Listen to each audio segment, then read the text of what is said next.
बोल वृंदावन बिहारी लाल की जय। रुक्मणी कहती हैं मैं तो बांके की बांकी बन गई और बांका बन गया मेरा। रुक्मणी जी आज भगवान श्री कृष्ण को अपना बना देती हैं। रुक्मणी के आज भगवान श्री कृष्ण बन गए हैं। और फिर साड़ी ले आनी है ठीक है ठीक है ठीक है हाँ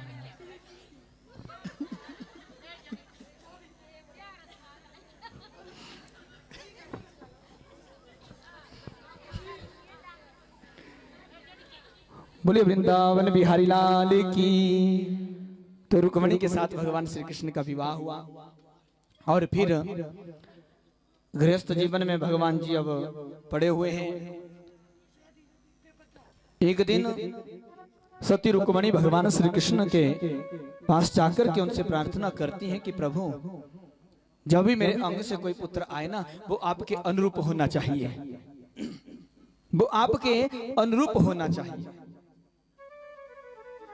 सत्पुरुषों में परम श्रेष्ठ आप जैसा सर्वगुण संपन्न वृषणा वंश का नाम उज्जवल करने वाला पुत्र ही मेरे अंग की शोभा बढ़ाए। भगवान श्री कृष्ण ने कहा देवी ऐसा पुत्र प्राप्त करने के लिए तो मुझे तप करना पड़ेगा। भगवान के जैसा अगर किसी को पुत्र चाहिए ना तो उसके निमित्त भगवान की आराधना करनी पड़ती है और भगवान के जैसा पुत्र भी प्राप्त हो जाता है। तप की बड़ी जरूरत होती है। भगवान श्री कृष्ण कहते हैं कि मैं भगवान शंकर को तप से प्रसन्न करके उनसे ऐसे पुत्र रत्न का वरदान मांगूंगा। बोलो वृंदावन बिहारी लाल की। ऐसे पुत्र रत्न का वरदान मांगूंगा मैं कल प्रातः कैलाश पर्वत पर चला जाऊंगा।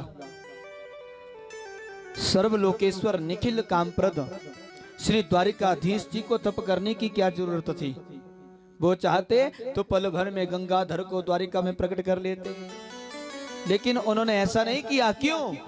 बोले लोगों के आगे एक आदर्श स्थापित करने के लिए कि सुख भोग से जो संतान प्राप्त होती है ना वो कभी भी सद्गुणी और सदाचारी नहीं हो सकती। सद्गुणी और सदाचारी संतान को पाना है तो उसके निमित्त भगवान का भजन करना बड़ा जरूरी होता है। तपस्या की बड़ी जरूरत होती है, आराधना की बड़ी जरूरत होती है। जब संतति काम भोग का परिणाम होगी तो उसके मूल में वासना का बीज होगा। उससे संतान कैसे ऊपर उठ पाएगी? अगर संतान के मूल में तपस्या और भगवतानुराग का बीज होगा तो अभी वह अपना और अपने कुल का उद्धार करने में समर्थ होगी। भगवान श्री कृष्ण अगर चाहते तो इच्छा करते द्वारिकाधीश गंगाधर को द्वारिका में प्रकट कर देते। जो संकल्प मात्र से अनंत अनंत कोटि ब्रह्मांडों की रचना कर सकते हैं, कोटि कोटि ब्रह्मा विष्णु महेशों की रचना कर सकते हैं, उन्हें भला अपने अनुरूप पुत्र प्राप्त करने हेतु तप क्यों करना पड़ा? जगत के लोगों के आगे एक आदर्श स्थापित करने के लिए।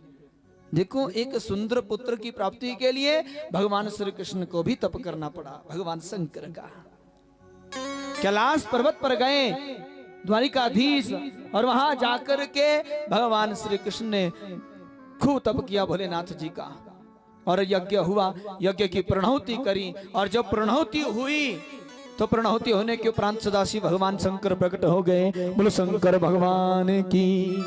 शंकर भगवान प्रकट हुए और प्रकट होते ही ठाकुर जी को उल्हाना देने लगे। बोले प्रभु आपको तप करने की क्या जरूरत थी? मुझे द्वारिका बुला लिया होता, मैं द्वारिका में चला आता।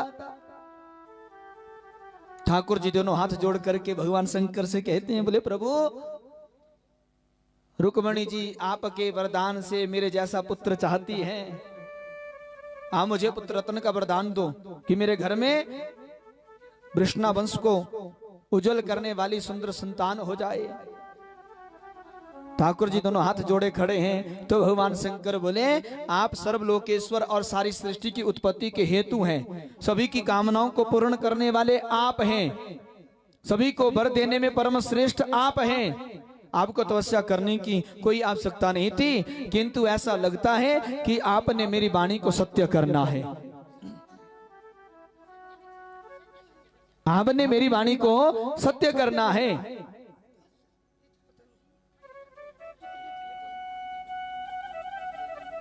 भगवान सदाशिव कहते हैं,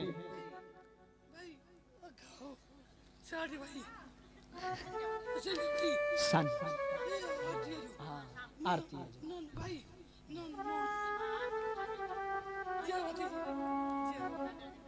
बोलो वृंदावन बिहारी लाल की। सदाशिव भगवान कहने लगे कि जनार्दन, मैंने जब कामदेव के शरीर को भस्म कर दिया था ना, तो उस वक्त रति ने मुझसे प्रार्थना करी थी कि प्रभु आपने मेरे इस पति को, मेरे कामदेव को भस्म कर दिया, अब पुनः मैंने कैसे प्राप्त करूंगी।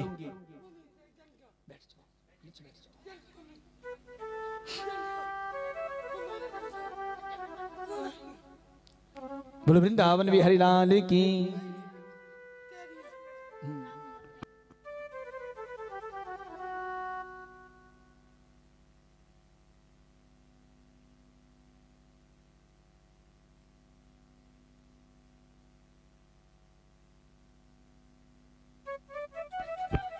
बोलो वृंदावन बिहारी लाल की।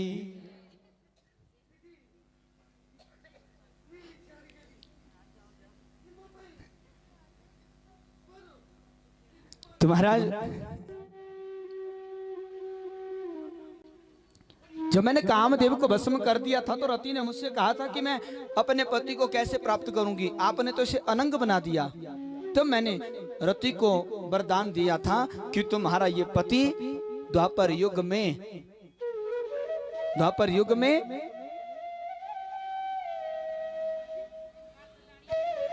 भगवान श्री कृष्ण का पुत्र बनकर के आएगा और वो तुम्हें पुनः प्राप्त हो जाएगा। लगता है प्रभु आपने उस वाणी को आज मेरी पूरी करना है। आप जाइए प्रभु द्वारिका में, मेरे वरदान फल स्वरूप आपके घर में बहुत ही सुंदर श्रेष्ठ पुत्र की प्राप्ति होगी, रुक्मणी के गर्भ से। ये प्रभु अब आप द्वारिका चले जाइए, आपके ऊपर पीतांबर ही अच्छा लगता है, ये बलकल वस्त्र अच्छे नहीं लगते, ये मेरे लिए रहने दो।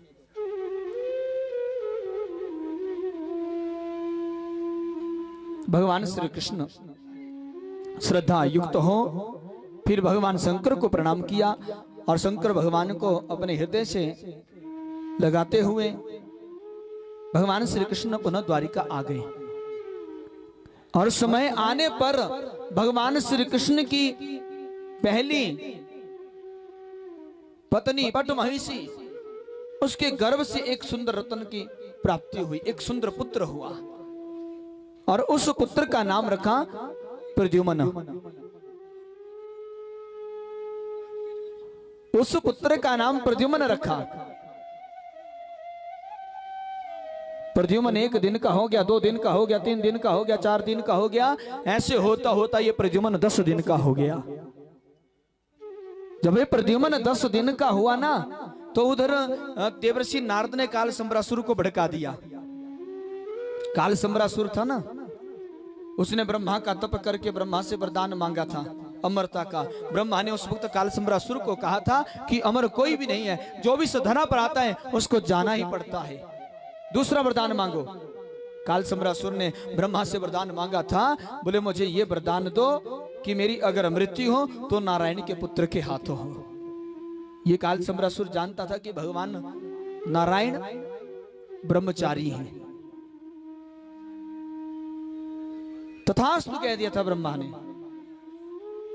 नारद ने आकर के बात बता दी उस काल संबरासुर को कि नारायण का पुत्र द्वारिका में जन्म ले चुका है, द्वारिका में जन्म ले चुका है। जब ये बात सुनी ना, तो काल संबरासुर क्या करता है, द्वारिका में आ जाता है और द्वारिका में आकर के सोते हुए प्रद्युम्न का छोटा सा बच्चा था, प्रद्युम्न 10 दिन का तो था, उस प्रद्युम्न का हरण कर लिया और हरण करके उस प्रद्युम्न को आकाश में ले गया ये काल सम्रासुर और आकाश में ले जाकर के उसने समुद्र में फेंक दिया। समुद्र में एक बहुत बड़ी भेल मछली रहती थी, उस भेल मछली ने इस प्रद्युम्न को निगल लिया। उसी मछली को मछुआरों ने पकड़ लिया और जब मछुआरों ने उस मछली को पकड़ा और उस मछली को पकड़ करके जब उस बहुत बड़ी मछली को देखा तो उस मछली को काल सम्रासुर को ही भेंट में कर दिया। काल सम्रासुर को भेंट में मछली कर दी। काल सम्रासुर भी बड़ा प्रसन्न हुआ और काल सम्रासुर ने वो मछली रसोई घर में भेज दी। अब रसोई की अध्यक्षता करती थी मायावती। ये मायावती कौन थी?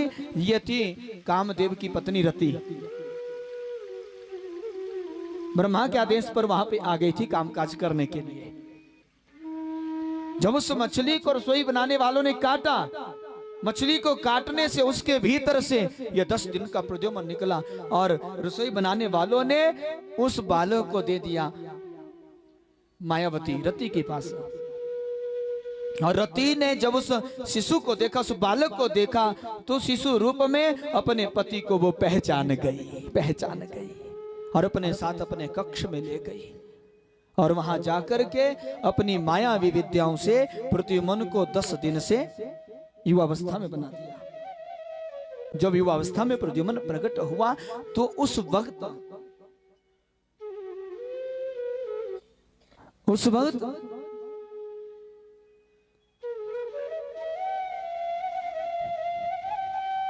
इस रति ने प्रद्युम्न से कहा कि आप साक्षात नारायण के पुत्र हो, द्वारिकाधीश के पुत्र हो। आपका हरण इस काल सम्रासुर ने कर लिया था और आपको समुद्र में फेंक दिया था जब आप 10 दिन के थे। आपका हरण करके आपको समुद्र में फेंक दिया। समुद्र में एक भेल मछली ने आपको निगला। मछुआरों ने उस मछली को पकड़ा और मछुआरे उस मछली को लेकर के यहाँ काल सम्रासुर के पास आ गए। जब उस मछली को रसोई घर में भेजा, इस मछली को काटा गया तो भीतर से आप निकले, हे स्वामी ये जो काल सम्रासुर है ना, ये आपका जन्मजात शत्रु है, आप इसको युद्ध के लिए ललकारें, युद्ध के लिए ललकारें इसको। दूसरे दिन प्रातः होते ही प्रद्युम्न ने काल सम्रासुर को युद्ध के लिए ललकार दिया,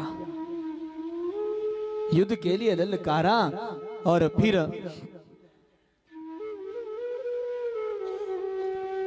काल सम्रासुर युद्ध करने के लिए आया। बड़ा भयानक युद्ध हुआ और इस युद्ध में प्रद्युम्न ने काल सम्रासुर को ही मार दिया।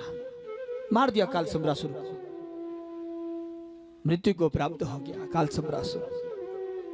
और रति अपने पति प्रद्युम्न को लेकर के आकाश मार्ग से द्वारिका में चले गए। सम्रासुर और प्रद्युम्न की कथा से हमें 2 संकेत मिलते हैं।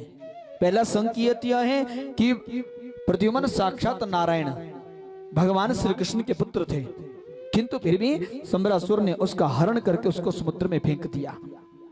इसी तरह संसार के जितने भी जीव हैं वो सभी भगवान के पुत्र हैं। वेद कहता है सर्वे अमृतस्य पुत्राः, कि सभी उस अमृत यानी भगवान के पुत्र हैं। संसार के प्राणियों के अंदर जो संसार के प्रति मोह और अज्ञान है वही सम्रासुर है। सम्रासुर ने प्रद्युम्न को समुद्र में फेंक दिया था और हमें मोह रूपी सम्रासुर ने संसार समुद्र में फेंक रखा है। भगवान से अलग करके प्रद्युम्न को मछली ने निगला था और हमें इंद्रियां रूपी मछली ने निगल रखा है। रति के उपदेश पर ही प्रद्युम्न सम्रासुर को मार सका था। और रति को उपदेश कहां से मिला था? नारद जी से।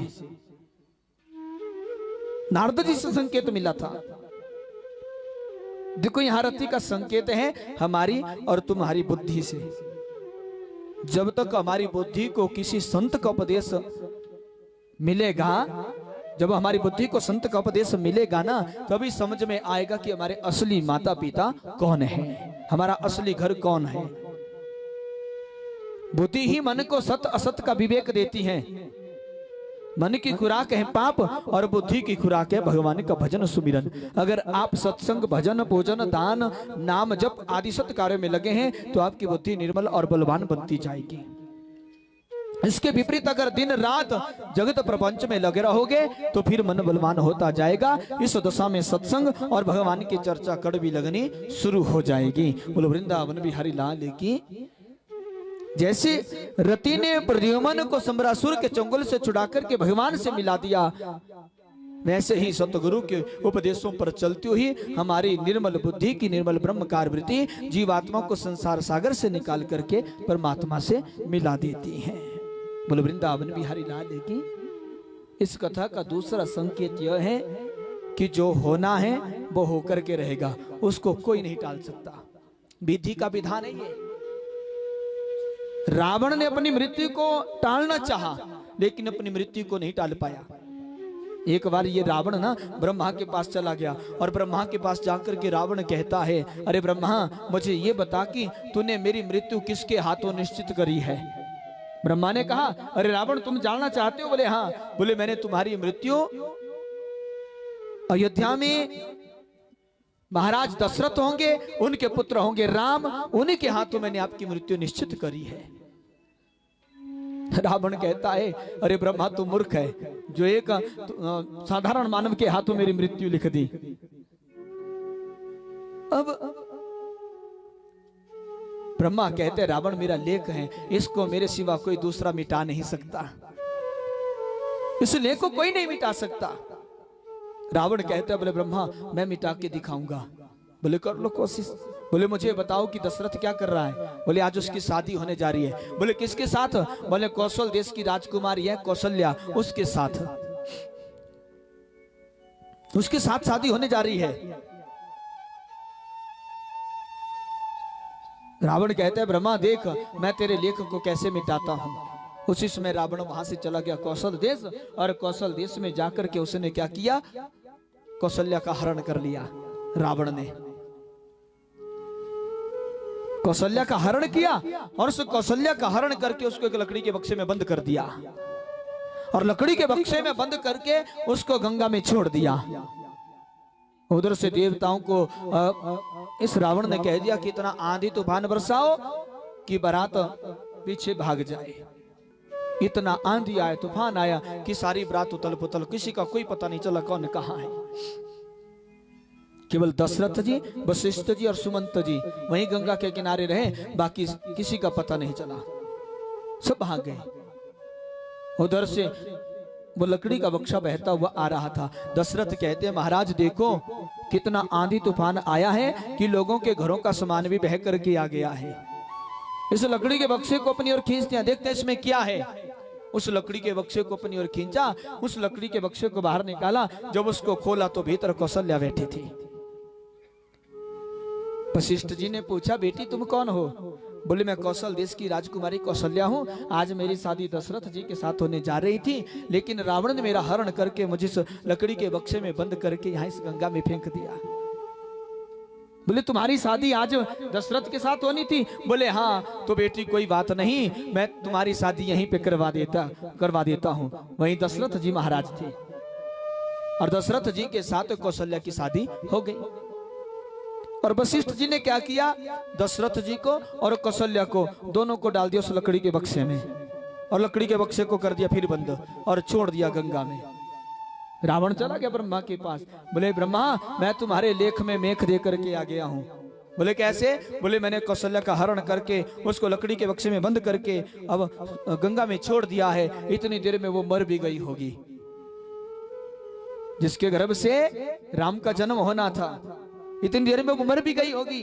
ब्रह्मा कहते हैं, रावण मेरे लेख को कोई नहीं मिटा सकता, पहले मुझे दिखाओ तब मुझे विश्वास होगा।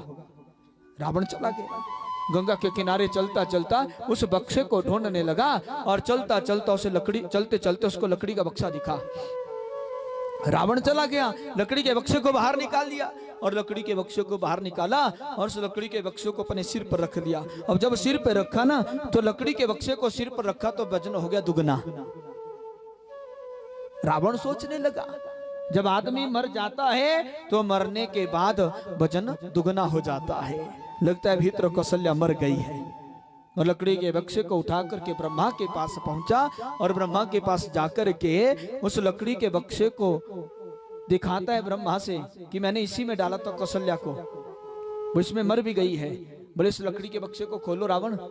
रावण ने जब लकड़ी का बक्सा खोला ना तो खोल करके भीतर दशरथ जी को बैठे हुए देखा तो हक्का बक्का रह गया। अरे इस नमूने को तो मैंने भीतर डाला ही नहीं था, ये कहां से आ गया। ब्रह्मा कहते हैं ये मेरा लेख है, जिसको मैं एक बार लिख देता हूं उसको कोई फिर मिटा नहीं सकता, कोई मिटा नहीं सकता। अब देखो रावण कहता है ब्रह्मा मुझे वरदान दो। डरते थे सभी रावण से, जबरदस्ती वरदान भी मांग लेता था। ब्रह्मा से वरदान मांगा, बोले मुझे वरदान दो। बोले मांगो रावण क्या चाहिए। बोले आपने इन दोनों की शादी करवा दी, अब मुझे ये वरदान दो कि इन दोनों के कभी औलाद ही ना हो। बोले तथास्तु तथास्तु। ब्रह्मा कहते रावण एक बात का ध्यान रखना, अगर ये अपने 60 वर्ष की आयु में भी पुत्रेष्टि यज्ञ करेंगे तो इनके घर में एक नहीं 4-4 संतानें होंगी।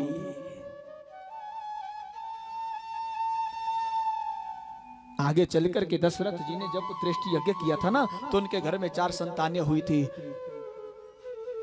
रावण ने अपने काल को मिटाना चाहा लेकिन अपने काल को मिटा नहीं पाया। रावण की मृत्यु का विधान था राम के हाथों होना और राम के हाथों ही रावण की मृत्यु हुई।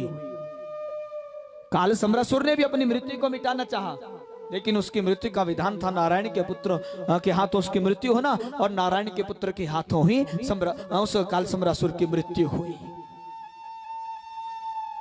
देखो जो होना है वो होकर के रहेगा, उसको कोई नहीं मिटा सकता।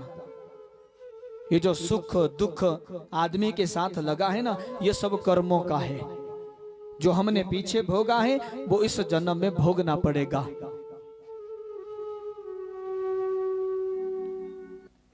इस जन्म में भोगना पड़ेगा वो सब कुछ।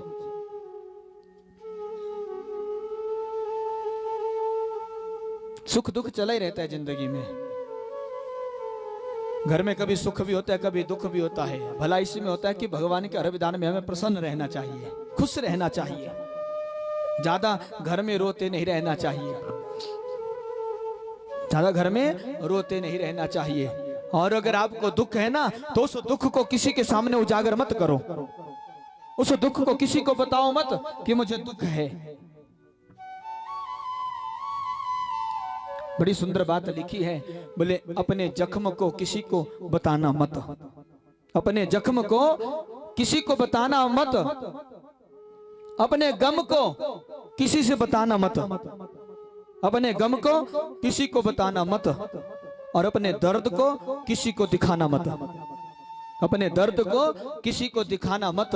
महाराज लोग मुट्ठी में नमक लिए फिरते रहते हैं, हाथ में मुट्ठी में नमक लिया होता है, उन्होंने कब छिड़क दे जख्म के ऊपर इसका कोई पता नहीं। अगर हम अपने जख्म को दिखाएंगे ना तो लोग उस जख्म के ऊपर नमक फेंकेंगे और कुछ नहीं करेंगे। आदमी जब तक जिंदा होता है ना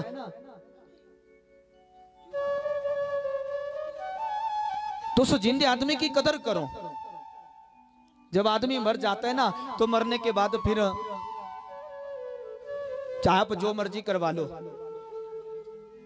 आदमी जिंदा होता है तो कुछ नहीं करवाता, जब मर जाता है तो फिर पता नहीं क्या क्या करवाने लग जाता है।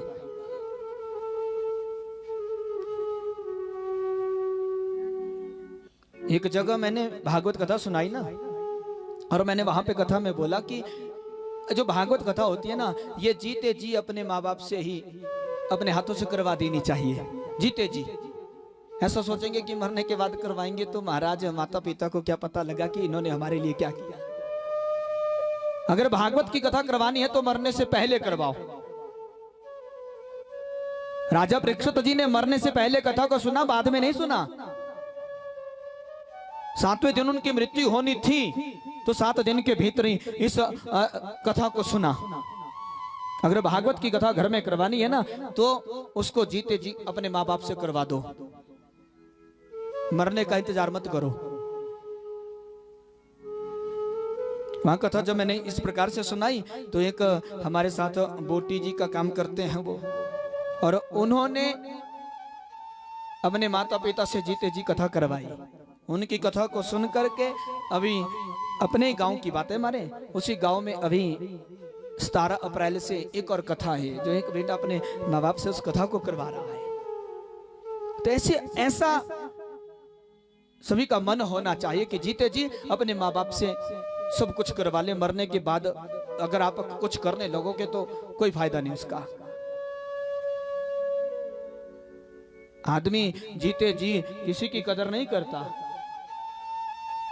फिर बाद में ना जाने क्या क्या करने लग जाता है। एक आदमी मर जाता है ना, तो आदमी मरने के उपरांत कहता है, अब आप बोलेंगे मरा हुआ आदमी भी कहता है। सुनना चाहते हो मरा हुआ आदमी क्या कहता है? कहूं? जब आदमी मर जाता है ना, तो मरने के उपरांत आदमी कहता है, बोले क्या? जिंदा थे तो पास किसी ने बिठाया नहीं है, जिंदा थे तो किसी ने पास बिठाया नहीं, मर गए तो मेरे चारों ओर बैठे जा रहे हो। मर जाते हैं ना, तो फिर चारों ओर रोने धोने के लिए बैठ जाते हैं, है ना? जिंदा थे तो किसी ने पास बिठाया नहीं, मर गए तो अब खुद मेरे चारों ओर बैठे जा रहे हो। पहले कभी किसी ने मेरा हाल पूछा तक नहीं, पहले कभी किसी ने मेरा हाल तक पूछा नहीं, अब अर्थी के पास आकर के रो रहे हो। और फिर महाराज उस दिन अर्थी के पास आकर के खूब रोते हैं, खूब रोते हैं उस दिन दूर का जो रिश्तेदार होता है ना, वो भी आ जाता है, और वो भी आते आते प्लानिंग बना लेता है कि मुझे कैसे रोना है? पहले ट्राई करता है रास्ते में कि मुझे ऐसे रोना है। कभी एक रुमाल भेंट तक किया नहीं, कभी एक रुमाल भेंट तक किया नहीं, अब आज मेरे ऊपर कफन पे कफन उड़ाए जा रहे हैं। उस दिन महाराज भांति भांति के कपड़े ले आते हैं। सर्दियों के जब दिन होते हैं ना, हम देखते हैं लोग गर्म वस्त्र लेकर के आते हैं। महाराज अब मर गए तो गर्म वस्त्र भी लेकर के आ गए। मरा हुआ आदमी कहता है, जिस वक्त मुझे इन गर्म वस्त्रों की जरूरत थी उस दिन तू लेके नहीं आया, अब जब मैं दुनिया से चला गया तो अब गर्म वस्त्र लेकर के आ गया। ये मेरे किसी काम के नहीं है, वो मरा हुआ आदमी कहता है। पहले कभी किसी ने एक रुमाल भेंट तक किया नहीं, और फिर मेरे ऊपर कफन पे कफन उड़ाए जा रहे हो। उस वक्त तो मरा आदमी कहता है कि तू चाहे जो मर्जी कर ले, लेकिन ये अब मेरे किसी काम के नहीं, अब मेरे किसी काम के नहीं है, कोई काम नहीं आएंगे ये सब, अब मेरे किसी काम के नहीं, फिर भी दुनियादारी निभाए जा रहे हो। कभी किसी ने एक वक्त का खाना तक नहीं पूछा,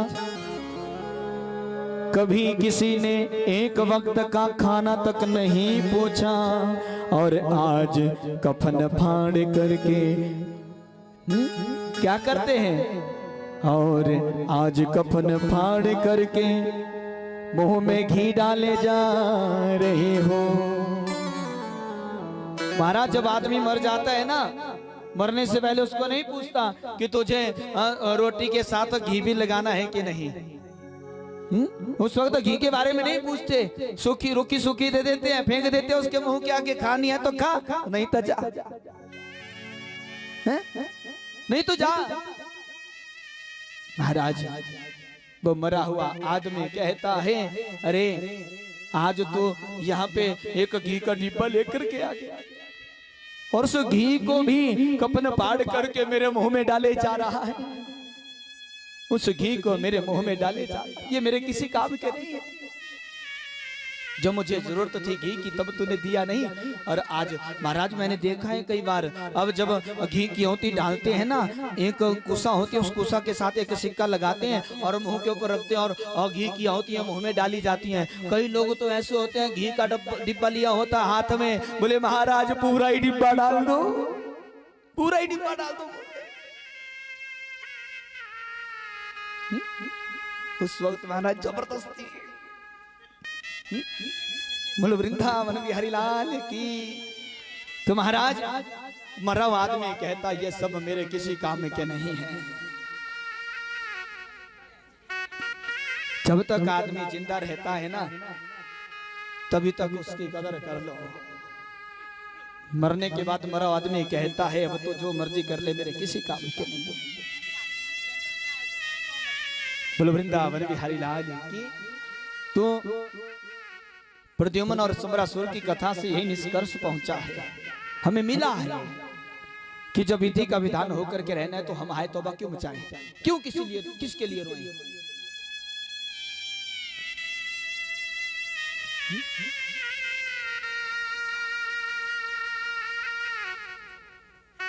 संसार के लिए रोना ये रोना नहीं है, रोना है तो भगवान के लिए रो, भगवान की याद में रो, भगवान को अपना बनाओ, उनकी याद में रो, वही रोना है। बाकी संसार के लिए रोगे तो वो रोना नहीं है, ये तो रोना नहीं है। बोलो वृंदावन बिहारी लाल की।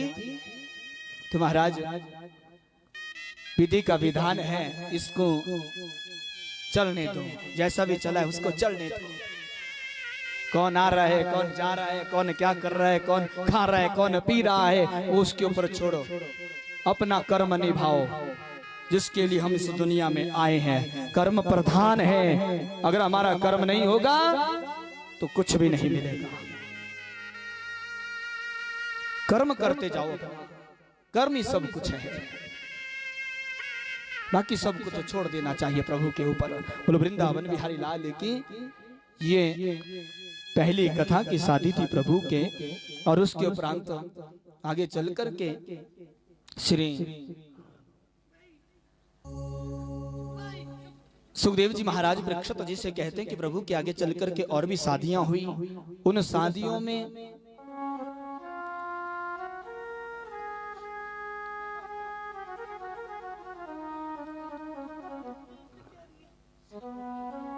बोलो वृंदावन बिहारी लाल की।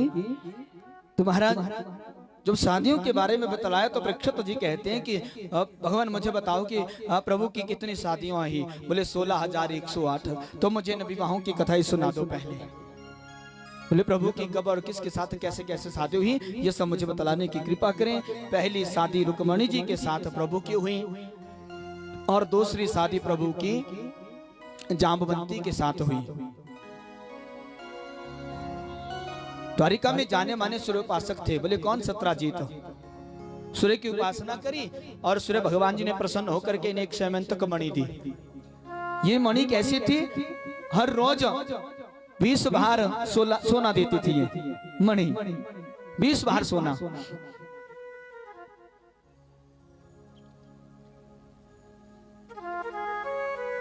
अब भगवान श्री कृष्ण को जब इस मणि के बारे में मालूम हुआ था तो भगवान श्री कृष्ण सत्राजीत के पास पहुंचे और सत्राजीत से कहते हैं कि सत्राजीत जी, जो आपके पास मणि है उस मणि को आप मुझे दे दें, क्योंकि मेरे नाना उग्रसेन को आंखों से कुछ दिखाई नहीं देता।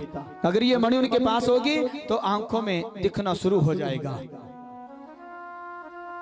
आंखों में दिखना शुरू हो जाएगा। वृंदावन बिहारी लाल की। तो महाराज सत्राजीत ने मना कर दिया कि ये मेरे उपासक सूर्य भगवान ने मुझे दी है, मैं इसे आपको क्यों दूं? इसके ऊपर मेरा अधिकार है, मैं आपको इसको नहीं दूंगा, मेरी वस्तु है। भगवान ने कहा ठीक है, तुम्हारी वस्तु तुम देना चाहो तो भी ठीक, ना देना चाहो तो भी ठीक। और भगवान श्री कृष्ण वहां से वापिस हो गए। लेकिन इस सत्राजीत को डर हो गया कि वो कृष्ण ग्वाला है, चोर है। उसकी नजर इस मणि के ऊपर लग गई है, किसी ना किसी दिन इस मणि को चुरा करके ले जाएगा, इस मणि को चुरा करके ले जाएगा। तो महाराज जब ये बात भगवान श्री कृष्ण तक पहुंची तो भगवान श्री कृष्ण को भी अच्छा नहीं लगा। सत्राजित ने क्या किया, अपने भाई प्रसेन को बुला लिया और प्रसेन को कहा कि भैया प्रसेन, इस मणि को ले जाकर के वन में छुपा आओ। हम हर रोज वन में जाया करेंगे और वहीं से 8 बार 20 बार सोना ले आया करेंगे। 20 बार सोना लेकर के आ जाया करेंगे। तुम इस मणि को लेकर के वन में चले जाओ। प्रसेन उस मणि को लेकर के वन में चला गया। वन में एक शेर की नजर पड़ी प्रसेन के ऊपर। शेर ने देखा इस व्यक्ति के पास इतनी चमकदार ये मणि, इसके किस काम की? ये मणि तो हमारे काम की होनी चाहिए। हम जंगलों में रहते हैं, वनों में रहते हैं और यहाँ अंधेरा रहता है। ये लोग घरों में रहते हैं और घरों में दीपक का प्रकाश रहता है। ये मणि हमारे काम की होनी चाहिए। शेर ने लिया, प्रसेन को मार दिया और उस मणि को अपने पास ले लिया। अब शेर उस मणि को लेकर के जा रहा था। अब शेर के ऊपर भालू की नजर पड़ी। भालू ने जब इस मणि को देखा तो भालू सोचने लगा ये मणि तो हमारे काम की होनी चाहिए। इस शेर के मणि किस काम की है? ये तो खुलेआम जंगलों में रहता है, हम गुफाओं में रहते हैं। ये मणि हमारे काम की होनी चाहिए। तो महाराज उस भालू ने क्या किया, उस शेर को मार दिया और उस मणि को अपने पास ले लिया। ये भालू उस मणि को लेकर के अपनी गुफा में चला गया और गुफा में जाकर के इस मणि को अपने बच्चों के पास दे दिया। बच्चे उस मणि के साथ खेलने लगे। इधर बहुत समय हो गया, जब प्रसेन वापिस नहीं आया तो सत्राजित को चिंता हो गई कि कहीं उस ग्वाले कृष्ण ने मेरे भाई को ना मार दिया हो, कहीं मणि को चुरा करके ना ले गया हो। और शोर मचा दिया सारी द्वारिका में। पहुंचते पहुंचते भगवान श्री कृष्ण के कानों में जब ये बात पहुंची तो भगवान श्री कृष्ण सत्राजित के पास आए और सत्राजित से कहते हैं, अरे सत्राजित जी, ना तो मैंने तुम्हारे भाई को मारा है और ना ही मैंने तुम्हारी मणि को दिया है। ना तो मैंने तुम्हारी मणि को दिया है।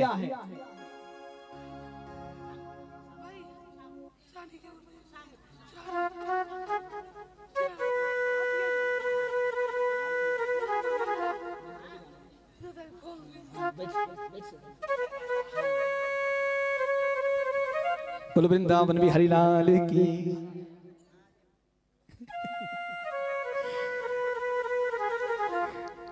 अब जब तक भगवान की शादी की कथा नहीं होगी, खत्म नहीं होगी ना, तब तक तो सालू जी अपनी शादी करवा के ही रहेगी। बोलो वृंदावन बिहारी लाल की। महाराज अब सालू जी हमारी कथा भी बुला देती है। बोलो वृंदावन बिहारी लाल की। तो महाराज सत्राजित से पूछा, सत्राजित जी मुझे बताओ कि आपने अपने भाई को कहां भेजा था? बोले वन में भेजा था, अभी तक वापिस ही नहीं आया। अभी तक वापिस ही नहीं आया। ठाकुर जी ने कुछ सैनिकों को अपने साथ लिया और उन सैनिकों को लेकर के वन में चले गए। और वन में जब प्रवेश किया तो चलते चलते देखा वहां पे प्रसेन मरा पड़ा था। प्रसेन को मरे पड़े हुए देखा तो भगवान ने अपने सैनिकों से कहा कि जाओ देखो इस प्रसेन को किसने मारा है। बोले प्रभु इसके शरीर के ऊपर शेर के पंजों के निशान है, लगता इसको शेर ने मारा है। प्रभु वहां से आगे निकल पड़े और जब आगे चले तो चलते चलते चलते देखा शेर भी मरा पड़ा था। बोले देखो शेर को किसने मारा? बोले महाराज इस शेर के शरीर के ऊपर भालू के पंजों के निशान है, लगता है इसको भालू ने मारा है। प्रभु कहते तो मणि भालू के पास होनी चाहिए। और आगे चलते गए प्रभु और चलते चलते चलते चलते एक गुफा को देखा ठाकुर जी ने, जिस गुफा से भीतर से बाहर की ओर प्रकाश आ रहा था। और प्रभु जी उस गुफा के पास पहुंचे और ठाकुर जी ने गुफा के भीतर प्रवेश किया, सैनिकों को बाहर ही खड़ा कर दिया और भीतर जाकर के देखा भालू के छोटे छोटे बच्चे उस मणि को लेकर के खेल रहे थे। जब उस मणि को लेकर के खेल रहे थे, प्रभु ज्यों ही उस मणि को लेने के लिए नीचे झुके, उस मणि को लेने लगे तो भालू के बच्चे जोर जोर से चिल्लाने लगे। भीतर की गुफा में भालू था। भालू बाहर आया और भालू ने वहां पे भगवान श्री कृष्ण को देखा तो उनके साथ युद्ध प्रारंभ कर दिया। बड़ा भयानक युद्ध हुआ। युद्ध कुल मिलाकर के 28 दिन का चला था। 28वें दिन भगवान श्री कृष्ण ने क्या किया था, उस भालू को नीचे गिरा दिया और उस भालू के छाती पर अपना दाहिना पांव रख दिया। तो भालू को द्वापर युग की बात याद, त्रेता युग की बात याद गई। त्रेता युग में भगवान श्री राम ने उस भालू से कहा था, भालू कोई और नहीं जाम्बवंत था, इस जाम्बवंत से कहा था कि मैं द्वापर युग में आकर के तुम्हारे ऊपर कृपा करूंगा। भालू ने उस वक्त कहा था, बोले प्रभु मैं पहचानूंगा कैसे? बोले मेरा और तुम्हारा युद्ध होगा, उस युद्ध में जब मैं तुम्हें नीचे गिरा दूंगा, तुम्हारी छाती पर अपना पांव रख दूंगा, तो समझ लेना कि मैं आ गया हूं। आज भालू पहचान गया भगवान को और उसने भगवान के पांव पकड़ लिए, प्रभु के पांव पकड़ लिए और प्रभु ने पहचान लिया जाम्बवंत को और उसको नीचे से उठाया और अपने गले से लगाया। बोलो वृंदावन बिहारी लाल की। वहां गले से लगाया और उसके उपरांत पूरा वृत्तांत प्रभु ने भालू को सुनाया। उस मणि को चुराने का झूठा आरोप प्रभु के ऊपर लगा था। जब इस बात का पता भालू को चला तो भालू ने वो मणि प्रभु को दे दी। ठाकुर जी जब उस मणि को लेकर के जाने लगे तो भालू कहता है, जाम्बवंत कहता है, बोले प्रभु मेरे ऊपर एक और कृपा कर दीजिए। बोले कैसी? बोले मैं कुछ देना चाहता हूँ, आपको वो ग्रहण करना पड़ेगा। बोले लाओ क्या देना चाहते हो? भालू भीतर की गुफा में गया और अपनी पुत्री जाम्बवंती को लेकर के बाहर आया और अपनी पुत्री जाम्बवंती का हाथ प्रभु के हाथ में दे दिया। ये प्रभु की दूसरी पत्नी बनी। कौन? जाम्बवंती। बोले वृंदावन बिहारी लाल की।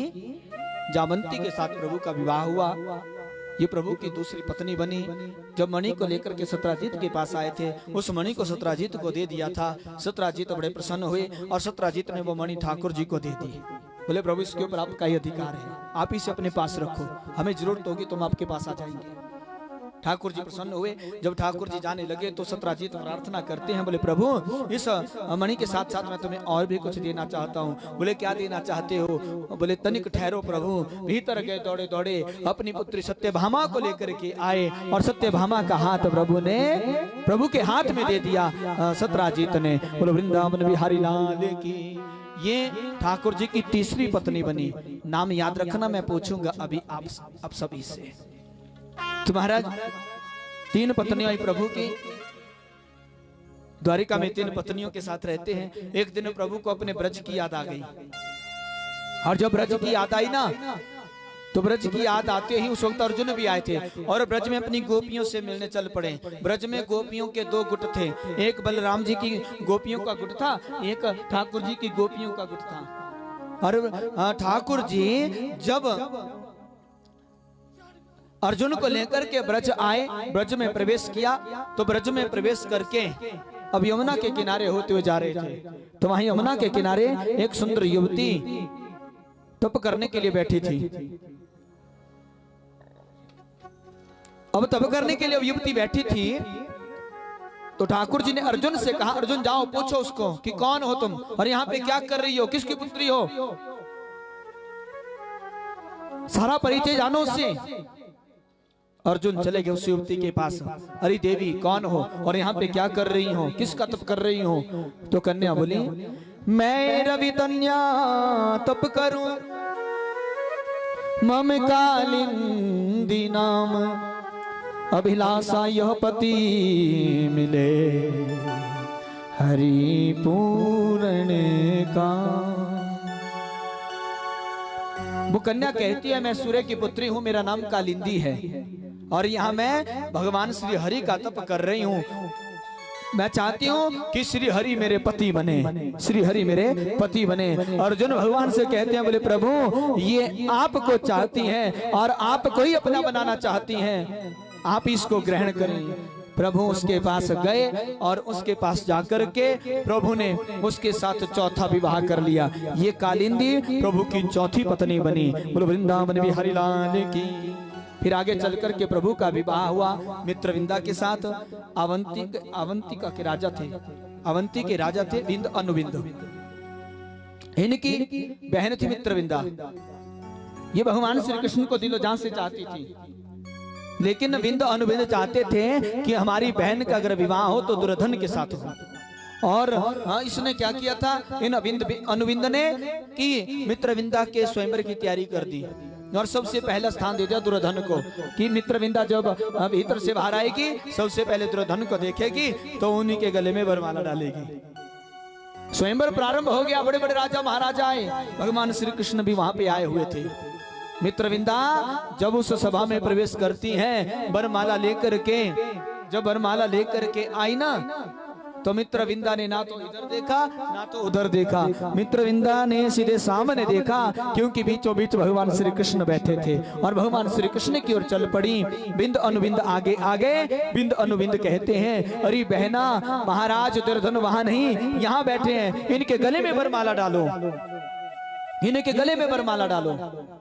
भगवान श्री कृष्ण वहां से उठे और बिंद अनुबिंद को सावधान किया, अरे बिंद अनुबिंद तुम्हें पता है ना, जो मेरी ओर आने वाले को कोई रोकता है उसे मैं नहीं छोड़ता। सभी के देखते देखते भगवान ने मित्रविंदा को वहां से उठाया और द्वारिका में ले आए और द्वारिका में लाकर के मित्रविंदा के साथ पांचवा विवाह कर दिया। ये पांचवी पत्नी भगवान की बनी।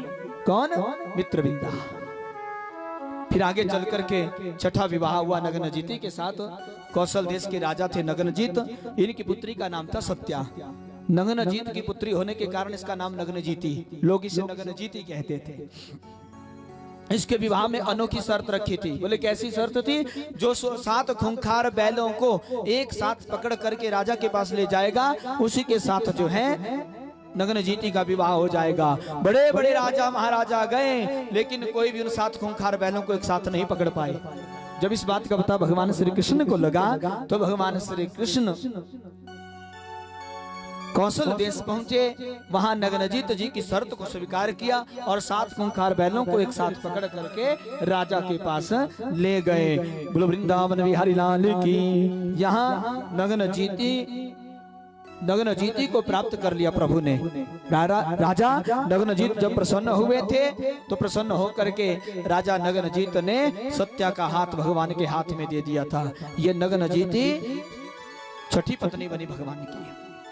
फिर आगे चल करके जो 7वां विवाह भगवान का हुआ, वो अपनी बुआ की बेटी के साथ हुआ। किसकी पुत्री थी? श्रुतकीर्ति की। श्रुतकीर्ति के 5 पुत्र थे। जब उसको मालूम हुआ कि उसके भाई के घर में साक्षात भगवान का अवतार हुआ है, तो उसने भगवान से प्रार्थना करी थी कि न 5 पुत्रों के अलावा मेरे एक पुत्री भी होती, तो मैं भगवान श्री कृष्ण को देख करके भगवान श्री कृष्ण से अपना संबंध जोड़ देती। तो 5 पुत्रों के बाद एक पुत्री हुई थी जिसका नाम था भद्रा। जब यह भद्रा विवाह के योग्य हुई थी ना, भद्रा के पिता धृष्टकेतु का देहांत हो गया था। तो भाइयों ने क्या किया? भद्रा के विवाह का प्रस्ताव द्वारिका भेजा। ब्राह्मणों के हाथ नारियल द्वारिका भेजा, विवाह का प्रस्ताव भेजा और भगवान श्री कृष्ण इस प्रस्ताव को स्वीकार कर दिया। ये प्रभु की पहली बरात थी जो द्वारिका से कैकेयी नरेश पहुंची थी। भद्रा का विवाह भगवान के साथ हुआ। ये 7वां विवाह भगवान का हुआ था और 8वां विवाह हुआ था लक्ष्मणा के साथ। बृहत्सेन की पुत्री थी, इसको भी स्वयंवर में भगवान ने जीता था। ये 8 पटरानियां हैं भगवान की। इन 8 पटरानियों के स्वामी है भगवान। अष्टधा प्रकृति के स्वामी भगवान हैं। 8 रानियों के नाम क्या क्या है भगवान की? पहली पत्नी भगवान की कौन हुई? रुक्मणी। दूसरी पत्नी जाम्बवंती। तीसरी सत्यभामा। चौथी कालिंदी। 5वीं मित्रविंदा। 6ठी सत्या नग्नजीती। 7वीं भद्रा। 8वीं लक्ष्मणा। ये 8 पटरानियां भगवान की हैं। इसे अष्टधा प्रकृति कहते हैं। प्रकृति का मतलब जानते हो? प्रकृति का मतलब होता है स्वभाव। प्रकृति का मतलब स्वभाव होता है। भगवान अष्टधा प्रकृतियों के स्वामी हैं। देखो, जो अपने स्वभाव को सुधार लेता है वो सुखी और मुक्त हो जाता है, और जो स्वभाव के आगे हार जाता है वो दुखी रहता है। भगवान प्रकृति को अपने बस में रखते हैं, और जो प्रकृति को अपने बस में रखे वो भगवान। जो प्रकृति के आगे हार जाए वो इंसान। अगर अपने स्वभाव को बदलना है ना, तो अपने स्वभाव को बदलने के लिए भगवान का नाम जाप करना शुरू कर दो। आदमी अपना स्वभाव भी बदल लेता है भगवान का नाम जाप करने से। बोलो वृंदावन बिहारी लाल की। सुखदेव जी कहते हैं इन 8 पटरानियों के अलावा भगवान की और भी 16,108 रानियां थी, 16,100 और थी। बोले उनको कहां से लाए? बोले भामासुर की कैद से। ये जो भामासुर था भूमि का पुत्र था। ये 12 भगवान का जब अवतार हुआ था ना, तो पृथ्वी का जब उद्धार किया था, तो 12 भगवान के स्पर्श से पृथ्वी ने इस पुत्र को प्राप्त किया था। लेकिन उस वक्त अपने पीछे आते असुर हिरण्याक्ष को देख रही थी, इसलिए उसका जो पुत्र हुआ वो असुर हो गया। इस पृथ्वी ने भगवान से कह दिया, बोले प्रभु मेरा पुत्र असुर तो हो गया, लेकिन आप मुझे वरदान दो कि आप इसे नहीं मारोगे। भगवान ने कहा जब तक तुम स्वयं नहीं कहोगी तब तक मैं नहीं मारूंगा। ये जो भामासुर था ना, इसने भूदेवी से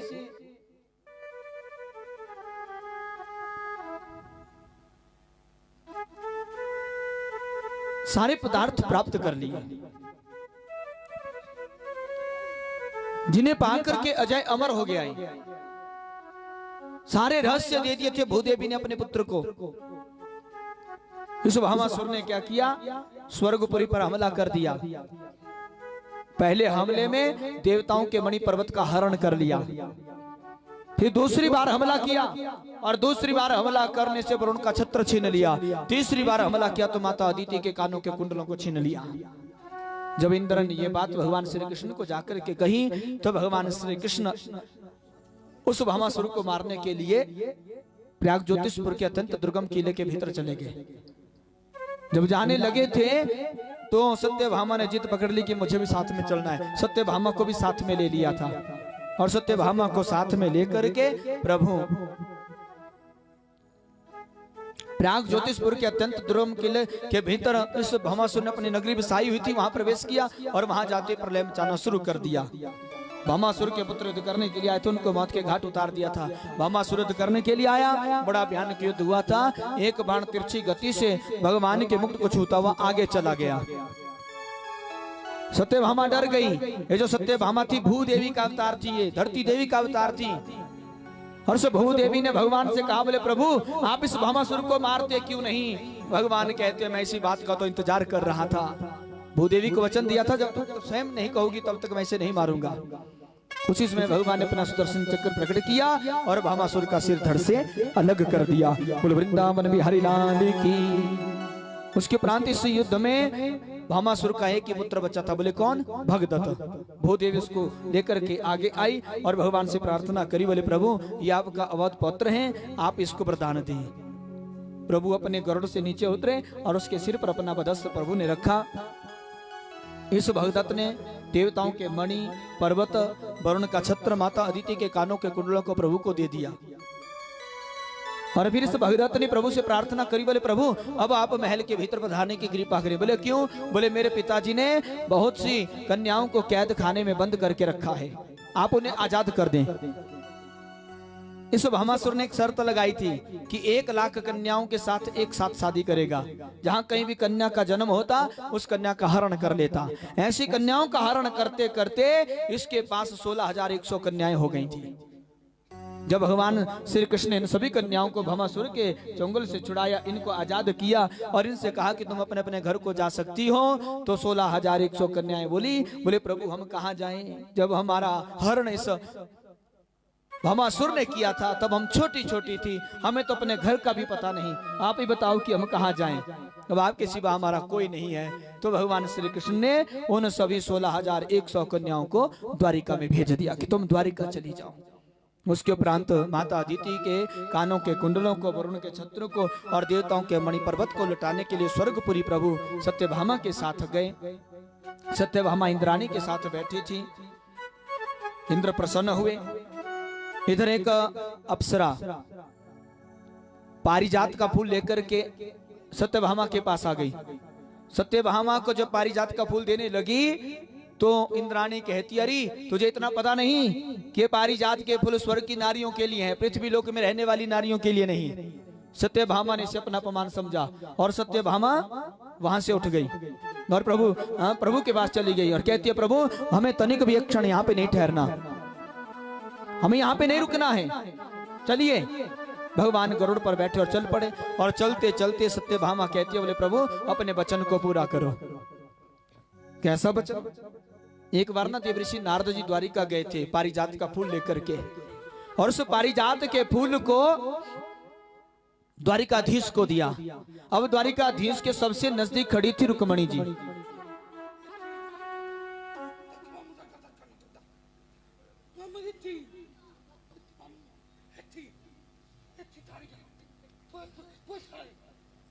बोलो वृंदावन बिहारी लाल की, बोलो वृंदावन बिहारी लाल की। अभी थोड़ी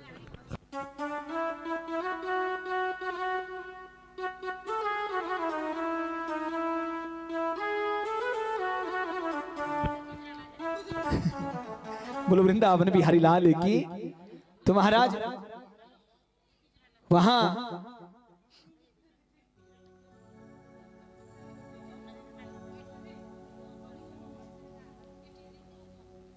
तो महाराज वहां उस पारिजात के फूल को रुक्मणी जी को दे दिया था, और पारिजात के फूल को रुक्मणी को दिया तो सत्यभामा बुरा मान गई और सत्यभामा अपने कक्ष में चली गई। पीछे से देवऋषि नारद चले गए आग लगाने के लिए। देवऋषि नारद जी सत्यभामा के पास जाते हैं, सत्यभामा से कहते हैं, बोले पारिजात का फूल सत्यभामा मैं आपके लिए लाया था, लेकिन ये पारिजात का फूल दे दिया ठाकुर जी ने रुक्मणी जी को। नाराज होकर के बैठ गई थी। जब ठाकुर जी इस सत्यभामा के पास आए थे, सत्यभामा ने जब ठाकुर जी से बात नहीं करी थी तो उसके नाराज होने का कारण पूछा था, तो सत्यभामा ने कहा, बोले जो पारिजात का फूल आपने रुक्मणी दीदी को दिया वो मुझे देना चाहिए था, आपने उन्हें क्यों दिया? प्रभु कहते हैं, अरे सत्यभामा उस एक पारिजात के फूल के लिए तुम इतनी दुखी हो, इतनी नाराज हो। मैं तुम्हें कहता हूं कि जब हम स्वर्गपुरी जाएंगे ना तो तुम्हारे लिए पूरा वृक्ष उखाड़ करके ले आएंगे। तो आज सत्यभामा कहती है, प्रभु उस वचन को पूरा करो। अब चले गए उस स्वर्गपुरी के आनंद कानन वन में और वहां जाकर के उस पारिजात के वृक्ष को उखाड़ दिया। उखाड़ करके जब ले जाने लगे तो महाराज इंद्र युद्ध करने के लिए आ गया, लेकिन वहां पे ब्रह्मा जी प्रकट हो गए और युद्ध होने से रोक दिया था। और प्रभु सत्यभामा को लेकर के उस पारिजात के फूल को, उस वृक्ष को लेकर के द्वारिका आए और द्वारिका में सत्यभामा ने इसे अपने प्रांगण में लगा दिया था। और जिन 16,100 कन्याओं को प्रभु ने वहां द्वारिका में भेजा था, उन सभी के साथ प्रभु ने एक एक एक करके सभी के साथ शादी कर ली थी और ठाकुर जी की कुल मिलाकर के रानियां हो गई 16,108। ये सभी रानियां हो गई प्रभु की। और फिर उसके उपरांत बहुत सी रानियां प्रभु की हुई। अब रुक्मणी को देखा प्रभु ने हंसते हुए, कभी रोते हुए देखा ही नहीं था प्रभु ने रुक्मणी जी को। रुक्मणी जी कभी रोती नहीं थी। घर की लक्ष्मी को कभी रोना नहीं चाहिए, ज्यादा रोना धोना नहीं चाहिए घर की लक्ष्मी को। जो घर में ज्यादा रोता धोता है उसके घर से भगवान भी चले जाते हैं, वहां पे भगवान भी नहीं रहते। अब रुक्मणी को हमेशा हंसते हुए देखा, रोते हुए देखा ही नहीं। ठाकुर जी ने मन में विचार किया, क्यों ना आज मैं रुक्मणी जी को रोते हुए देख लूं। तो ठाकुर जी रुक्मणी के पास गए। अरे रुक्मणी, बोले कहो प्रभु। बोले मैंने सुना है तुम्हारा भाई रुक्मी तुम्हारी शादी शिशुपाल के साथ करना चाहता था। बोले हाँ। बोले देखो अभी तुम्हारे मन में शिशुपाल के प्रति थोड़ा सा प्रेम हो तो तुम उसके पास जा सकती हो। मेरे पास 16,108 है, एक कम हो जाएगी तो कुछ नहीं बिगड़ेगा। बोलो वृंदावन बिहारी लाल की। रुक्मणी जी ने जब ये बात सुनी थी तो बुरा मान गई थी और रुक्मणी जी घूंट घूंट करके रोने लगी। प्रभु कहते हैं, हमारी देवी आज मैंने तुझे रोते हुए भी देख लिया। अरे मैं तो तेरे साथ मजाक कर रहा था। बोले प्रभु ऐसा मजाक आज कर लिया, अगली बार मत करना, नहीं तो सच में चली जाऊंगी। बोलो वृंदावन बिहारी लाल की। तो महाराज ऐसा मजाक सभी रानियों से करते थे प्रभु। प्रद्युम्न का विवाह आगे चल करके रति के अलावा रुक्मी की पुत्री रुकमवती से भी हुआ था। रुक्मी की पुत्री थी रुकमावती, अपने बहन को प्रसन्न करने के लिए अपनी पुत्री उन्हें दे दी थी, और प्रद्युम्न की ये पत्नी बनी, जिससे कि अनिरुद्ध का जन्म हुआ। आगे चल करके जब अनिरुद्ध विवाह के योग्य हो गए थे ना, तो अनिरुद्ध का विवाह उषा के साथ भी हुआ था, जिस विवाह में भगवान शंकर का भगवान श्री कृष्ण के साथ युद्ध हुआ था। बाणासुर के नगरी के पहरेदार भगवान शंकर थे। इस युद्ध में इनका आपस में बड़ा युद्ध हुआ था।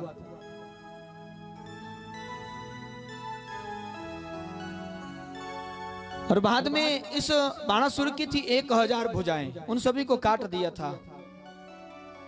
भगवान शंकर बाद में भगवान श्री कृष्ण की शरण में चले गए थे बाणासुर को लेकर के, और भगवान ने क्षमा दान उनको कर दिया था। और आगे चल करके अनिरुद्ध का उषा के साथ विवाह हुआ, और बाणासुर ने अपना राज्य अपने मंत्री को दे दिया, कुम्भांड को। कुम्भांड की पुत्री थी चित्रलेखा। चित्रलेखा के साथ सांब का विवाह हुआ। पुत्र बहु और पुत्र वधु को लेकर के भगवान श्री कृष्ण वापिस द्वारिका आए थे।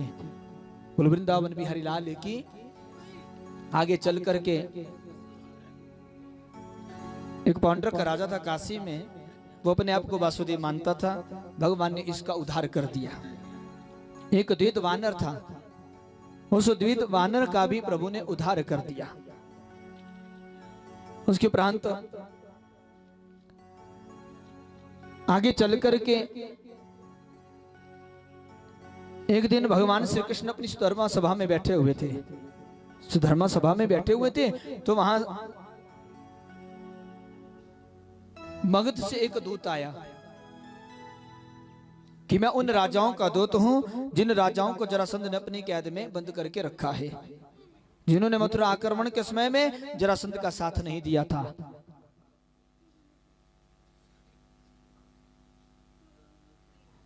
इन कैदी राजाओं की संख्या श्रीमद् भागवत में 20,800 बताई गई है, जबकि महाभारत में इनकी संख्या केवल 86 है। भगवान श्री कृष्ण ने उस दूत की बात को सुना। उसी समय देवर्षि नारद जी द्वारिका पधारे, और द्वारिका पधार करके देवर्षि नारद जी ने प्रभु से कहा, बोले प्रभु इस वक्त पांडव लोग अपने इंद्रप्रस्थ में राष्ट्र यज्ञ करना चाहते हैं, और आपको उस यज्ञ में बुलाया है। अब भगवान सोचने लगे कि मैं क्या करूं, पहले मन बंदी राजाओं को छुड़ाने जाऊं या पांडवों के यज्ञ में जाऊं। अपना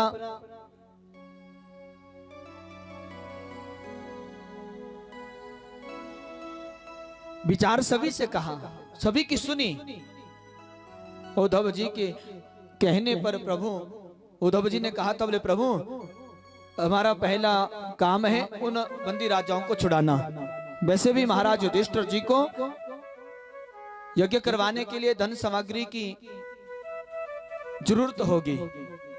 अगर हम इन बंदी राजाओं को छुड़ाएंगे तो ये हमारा साथ देंगे, इसलिए हमें उनको पहले छुड़ाना चाहिए।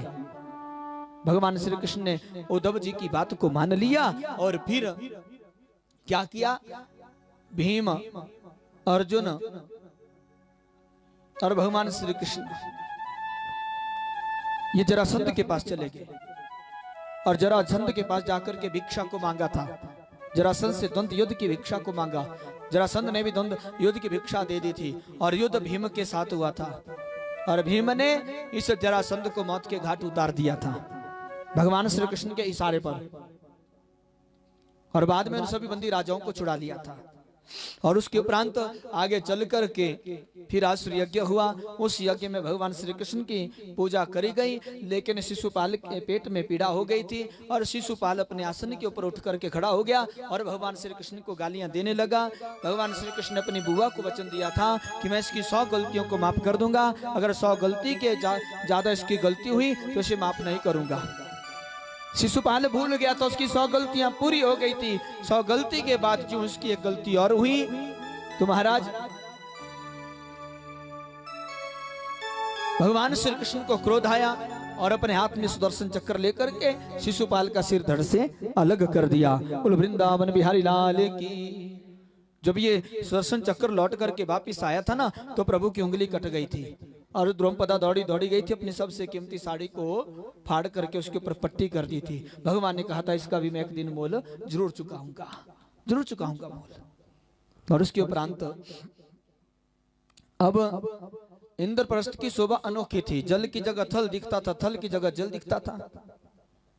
दुर्योधन, शकुनी, कर्ण इस महल को देखने के लिए निकल पड़े कि महल कैसा है। और जो महल को देखने निकले और जहां आता जल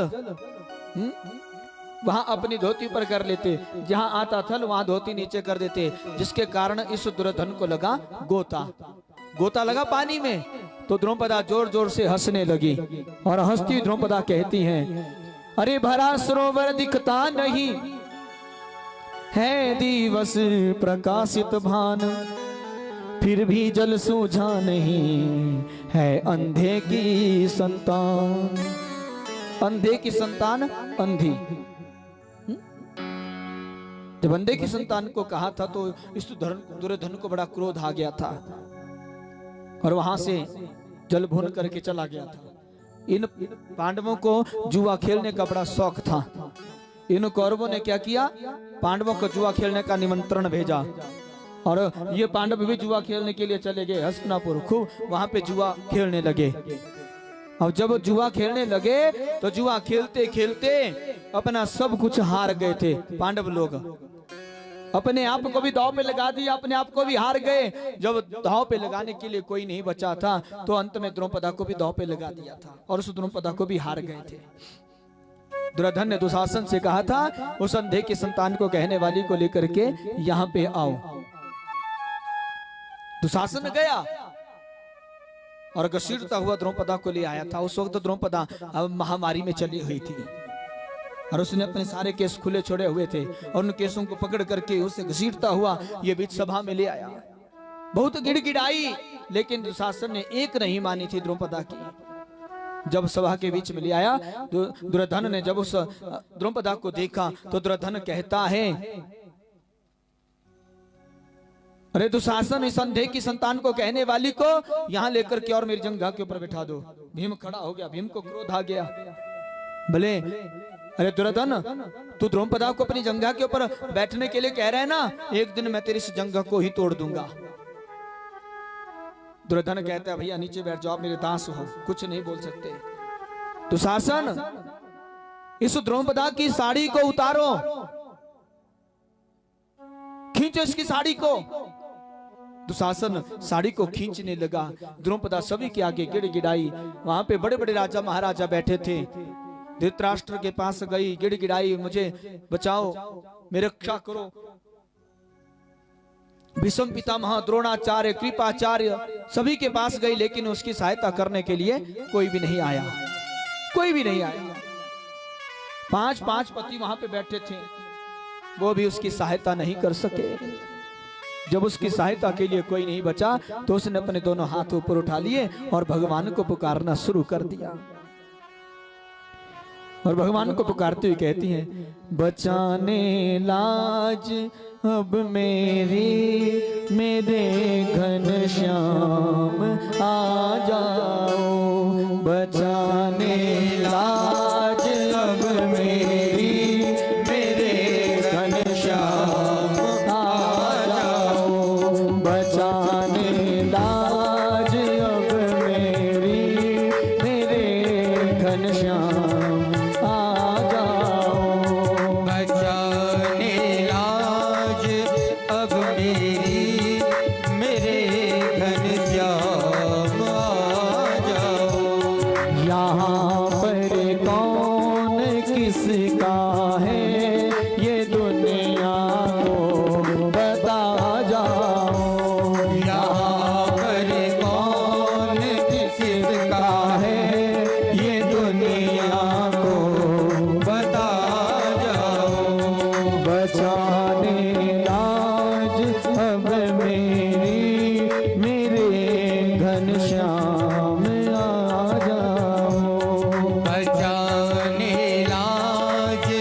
अब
करके मेरे भगवान आ जाओ। मेरी विनती को सुन करके मेरे भगवान आ जाओ।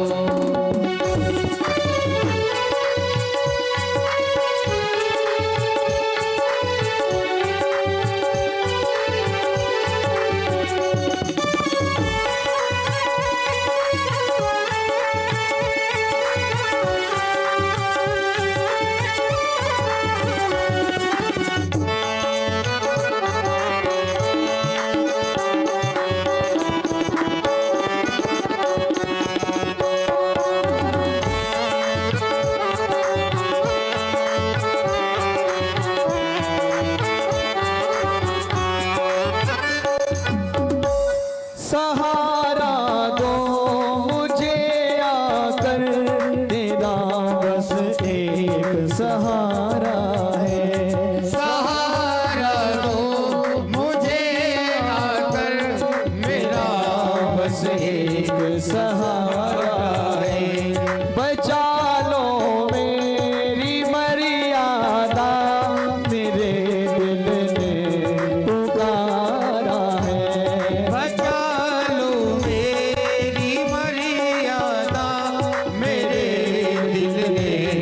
पुकारा है। मेरी विनती को सुन करके मेरे भगवान आ जाओ। मेरी विनती को सुन करके मेरे भगवान आ जाओ। मेरी विनती को सुन करके मेरे भगवान आ जाओ।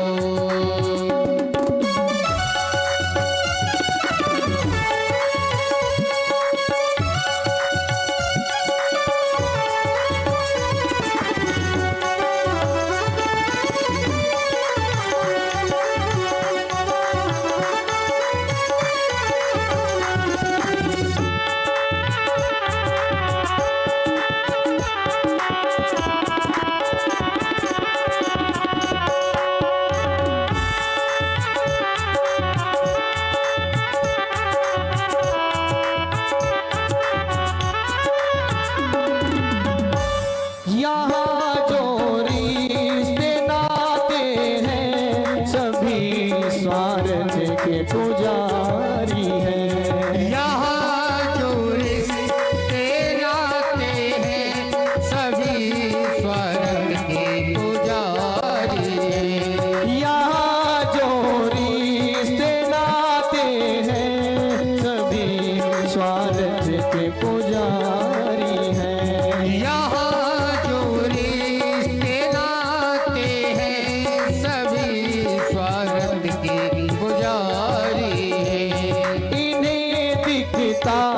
नहीं कुछ भी अधर्मी अत्याचारी है। इन्हें दिखता नहीं कुछ भी अधर्मी अत्याचारी है। इस दुर्योधन को सजा देने मेरे घनश्याम आ जाओ। इस दुर्योधन को सजा देने मेरे घनश्याम आ जाओ।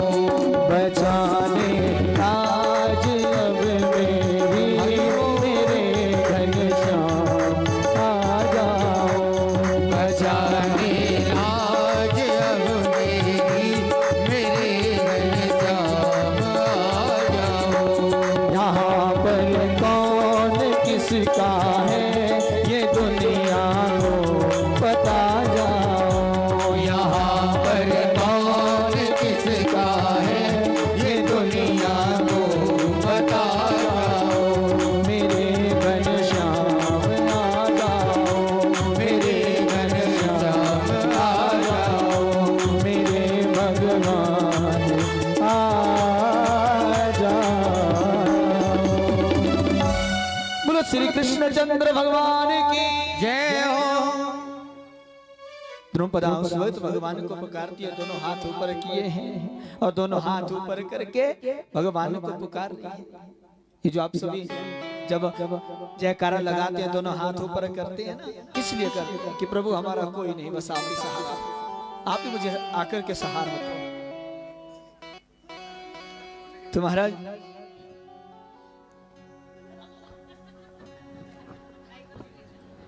वहां भगवान को पुकारा तो भगवान वहां पे प्रकट हो गए और पूरी पूरी पूरी साड़ी की दुकान लगा दी, पूरी साड़ी की दुकान लगा दी। और महाराज बोलो वृंदावन बिहारी लाल की, तो पूरी साड़ी की दुकान लगा दी। और महाराज थक गया दुशासन, लेकिन भरी सभा में उसको उसके वस्त्र को नहीं उतार पाया। बोलो वृंदावन बिहारी लाल की, जिसके रक्षक स्वयं भगवान होते हैं उसका कोई कुछ नहीं बिगाड़ सकता। रक्षक भगवान तभी बनेंगे जब आप भगवान की खूब भक्ति करोगे। आगे चल करके महाभारत का युद्ध हुआ था और महाभारत के युद्ध में सभी कौरवों का नाश हो गया था और पांडवों का उनका जो खोया हुआ राज्य था वो उन्हें पुनः प्राप्त हो गया था। बोलो वृंदावन बिहारी लाल की। आगे चल करके साल्व, दंतवक्त्र और विद्रुत का उद्धार किया। शिशुपाल, दंतवक्त्र ये दोनों द्वारपाल थे, जय विजय। 3 जन्म तक असुर योनि को प्राप्त हुए थे।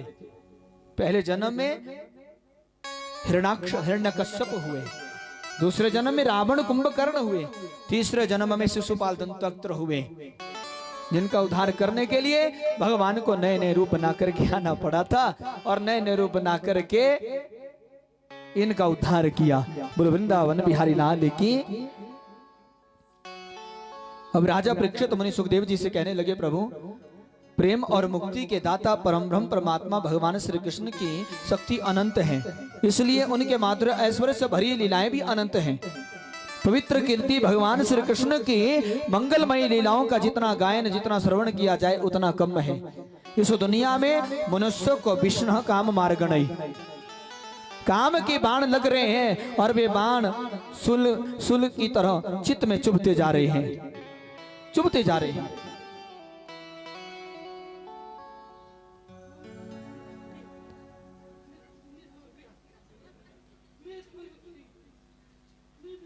ऐसी दशा में ऐसा कौन दुर्भाग्यशाली प्राणी होगा जो भगवान की लीला कथाओं को एक बार सुन करके उनसे विमुख होना चाहेगा।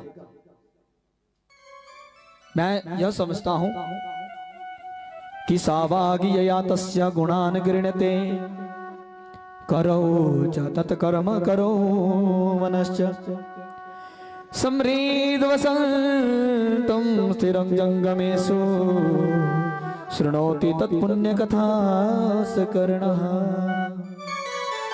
शिरस्तु तस्य उभयलिंगमान में तदेव यत् पश्यति तद्विचक्षुः अंगानि विष्णोः अथ तत्जनानां पादोदकं यानि भजन्ति नित्यम्। कि मनुष्य शरीर में आकर के जिस प्राणी की वाणी भगवान के गुणों का गान नहीं करती वही सच्ची वाणी है और वही सच्चे हाथ हैं जो भगवत सेवा करते हैं। वही सच्चा मन है जो चराचर प्राणियों में निवास करने वाले भगवान का स्मरण करता है। वही कान वास्तव में मनुष्य के कान कहने योग्य हैं जो भगवान की पुण्य कथाओं को सुनते हैं।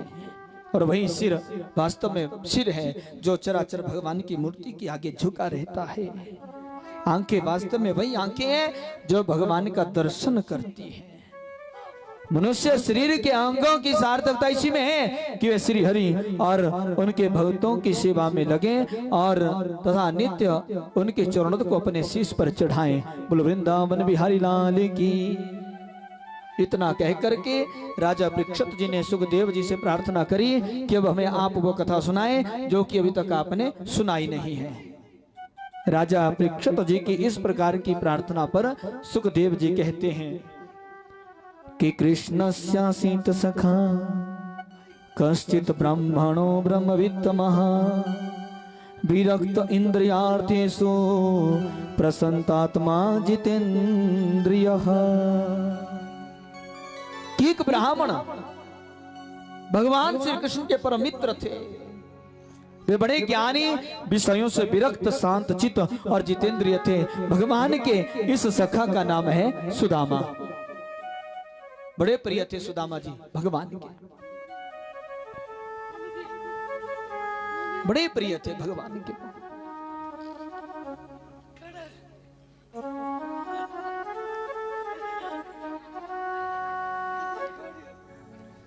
जो सुदामा जी थे ना, बहुत गरीब थे, ये बड़ी गरीबी थी इनके पास।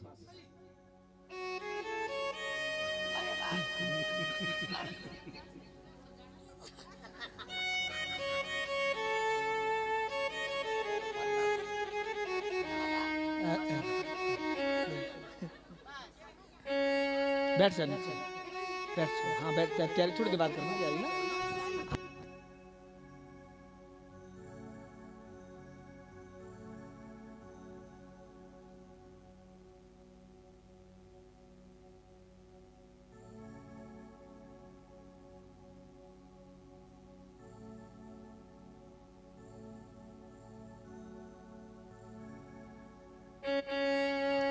बोलो वृंदावन बिहारी लाल की।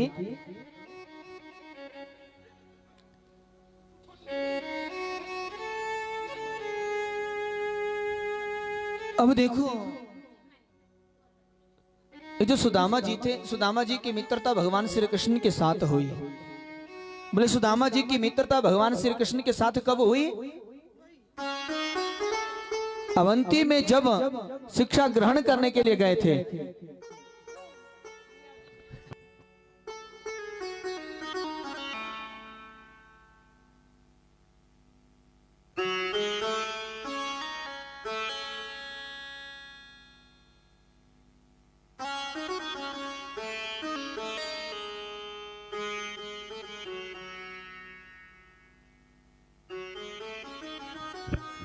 बोलो वृंदावन बिहारी लाल की।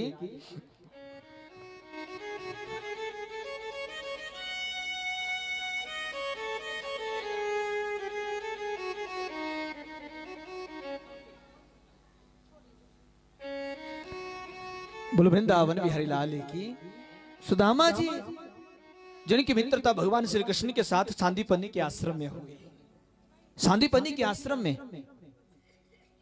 और जब भगवान श्री कृष्ण पढ़ाई करने के लिए गुरुकुल में गए थे ना, अवंतिका में, सांदीपनी के आश्रम में, तो वहीं सुदामा जी के साथ मित्रता हो गई थी। परम मित्र थे भगवान श्री कृष्ण के सुदामा जी। और जो सुदामा जी थे ये जितेंद्रिय थे, महाज्ञानी थे, लेकिन एक छोटी सी भूल की वजह से सुदामा जी को बड़ी गरीबी उठानी पड़ी।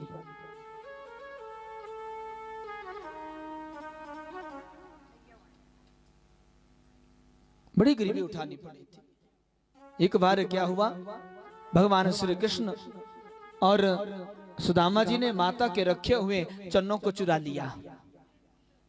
कुछ भुने हुए चन्ने थे जो छुपा करके गुरु माता ने रखे थे, उन चन्नों को चुरा लिया। और चन्ने चुराए। जब इस बात का पता गुरु माता को चला, तो गुरु माता ने दोनों को सजा दे दी कि आज वन में तुम जाओगे और लकड़ियां काट करके लाओगे, समिधा लाओगे आज, और जो आपने चन्ने चुराए हैं ना वही आपको खाने के लिए मिलेंगे, वही खाने के लिए मिलेंगे।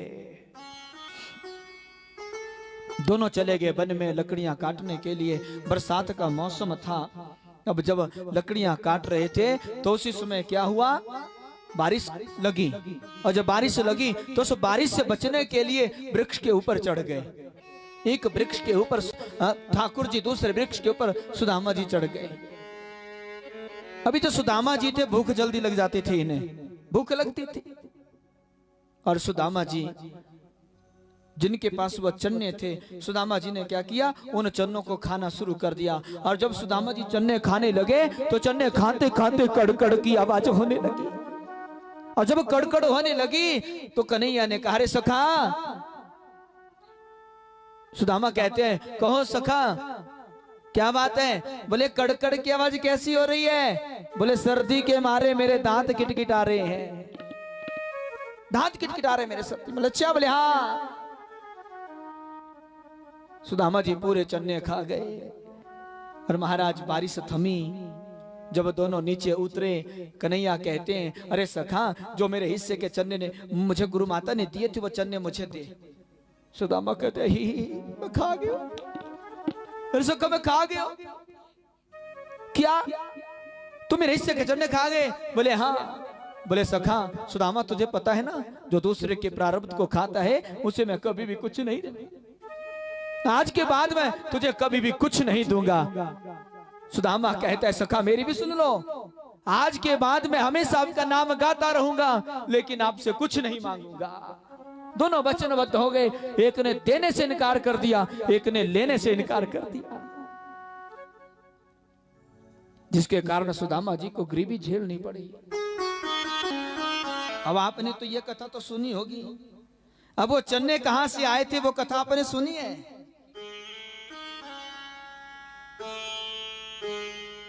महाराज उसी अवंतिका में एक बुढ़िया रहती थी।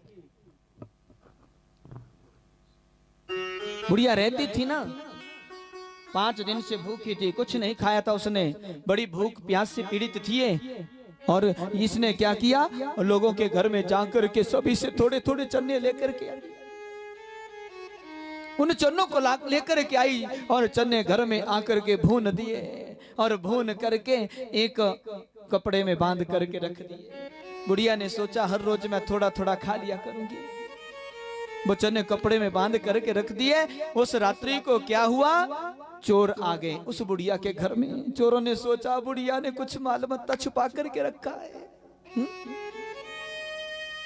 और चोरों ने उस बुढ़िया के उन चन्नों को चुरा लिया। और जब चन्ने चुराए और चन्ने चुरा करके भागने लगे, जब आवाज हुई तो बुढ़िया जागी और बुढ़िया ने सारे अवंतिका वासियों को जगा दिया कि चोर चोर चोर। सारे अवंतिका वाले उस चोर के पीछे पड़ गए। अब चोरों ने भी अपने पीछे सारे गांव वालों को आते हुए देखा तो चोर डर गए। और चोर ने डर के मारे क्या किया, वो जो चन्ने की पोटड़ी थी उसको सांदीपनी के आश्रम की ओर फेंक दिया। सांदीपनी के आश्रम की ओर फेंक दिया और चोर वहां से भाग गए। सुबह होते ही जब सांदीपनी की पत्नी गुरु माता झाड़ू लगाने के लिए आंगन में आई थी ना, तो झाड़ू लगाते लगाते वो चन्ने की पोटड़ी मिल गई थी।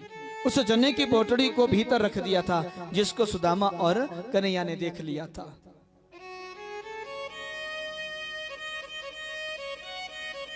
बुढ़िया बेचारी बड़ी दुखी हुई, सभी से मांग करके थोड़े थोड़े चन्ने लाई थी, उनको भी चोर चुरा करके ले गए। बुढ़िया बड़ी परेशान हुई और बुढ़िया दुखी होकर के कहती है कि उसे मैं श्राप देती हूं, जिस किसी ने भी मेरे उन चन्नों को खाया ना, उन चन्नों को खा करके वो मेरी तरह गरीब हो जाएगा, वो मेरी तरह गरीब हो जाएगा।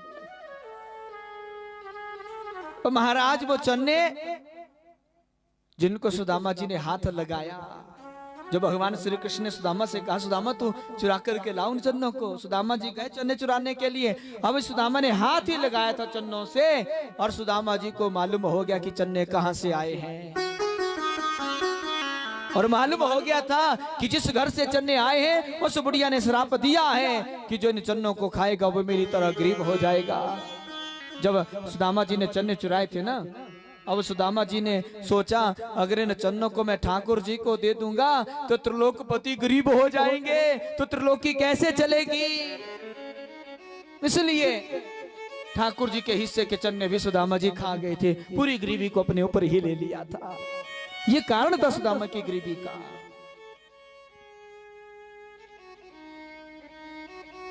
लेकिन सुदामा से बड़ा धनी कोई नहीं था। सुदामा से बड़ा धनी भी कोई नहीं था। बोले धनी कैसे हो गए सुदामा? बोले धनी सुदामा कैसे हुए?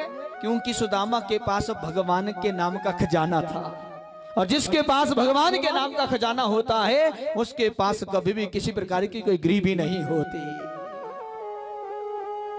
सुदामा जी हमेशा भगवान का नाम गाते थे, हरे कृष्ण कृष्ण कृष्ण हरे हरे, इस मंत्र का जाप करते थे। सुदामा का विवाह हुआ, बोले किसके साथ? सुशीला के साथ। वैसे इसका नाम था वसुंधरा, प्यार से सुशीला कहते थे, बड़ी सुशील थी ये। सुदामा के आगे चल करके 4-4 बच्चे हो गए थे।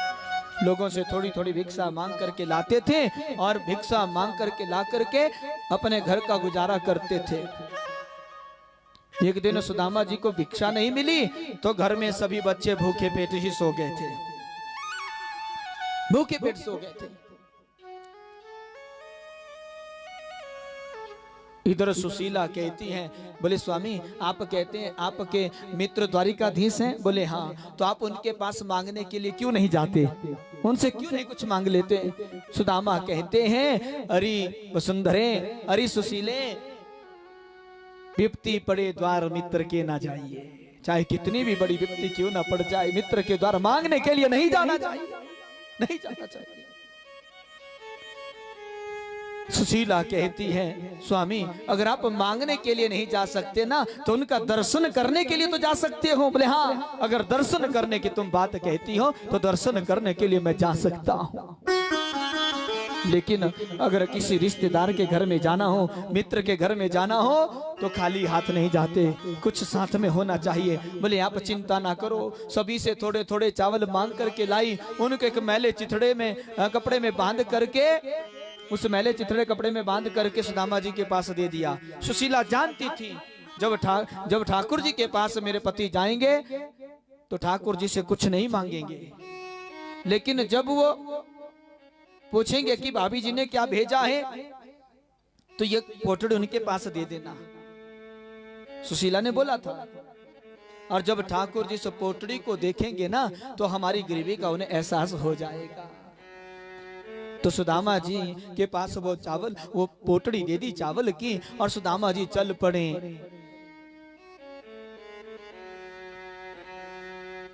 और सुदामा जी चले श्याम सुंदर से मिलने सुदामा, गाते जाए मुख में, गाते जाए मुख में हरे कृष्ण रामा। चले श्याम सुंदर से मिलने सुदामा, चले श्याम सुंदर से मिलने सुदामा, चले श्याम सुंदर से मिलने सुदामा, चले श्याम सुंदर से मिलने सुदामा, चले श्याम सुंदर से मिलने सुदामा। ओ गाती जाए मुख में हरे कृष्ण रामा, गाते जाए मुख में हरे कृष्ण राम, श्री कृष्ण गोविंद हरे मुरारे, हे नाथ नारायण वासुदेवा, श्री कृष्ण गोविंद हरे मुरारे, हे नाथ नारायण वासुदेवा। सुदामा जी द्वारिका की ओर चल पड़े और चलते चलते चलते चलते समुद्र के किनारे पहुंचे। अब द्वारिका तो समुद्र के बीचों बीच है, वहां तक सुदामा जी नहीं पहुंच सकते थे और सुदामा जी वहीं पे बैठ गए और वहीं पे बैठ करके भगवान से कहते हैं कि प्रभु अब मैं द्वारिका तो आ नहीं सकता, अगर आपको मुझसे मिलना है तो यहीं पे आ जाओ।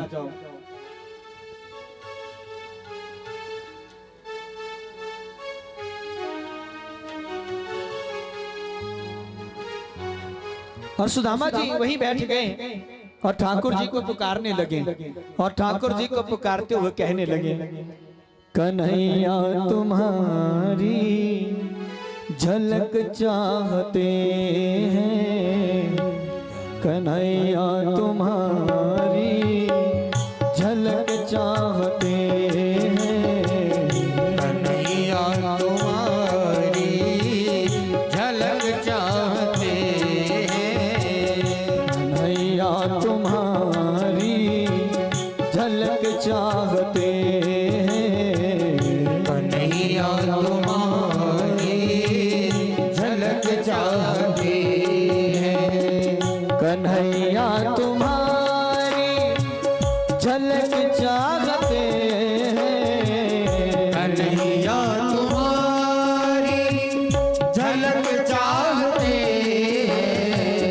कन्हैया तुम्हारी झलक चाहते हैं, कन्हैया तुम्हारी झलक चाहते हैं।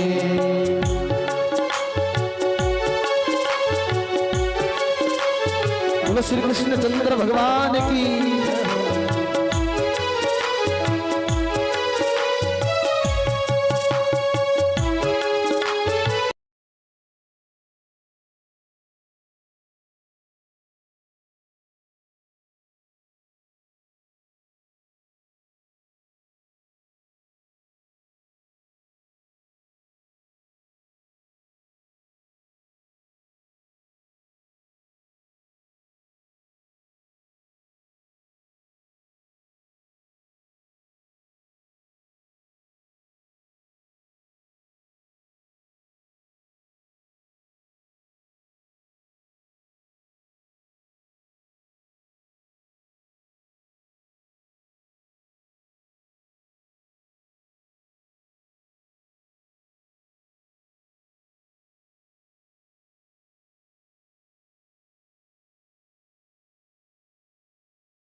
झलक चाहती है।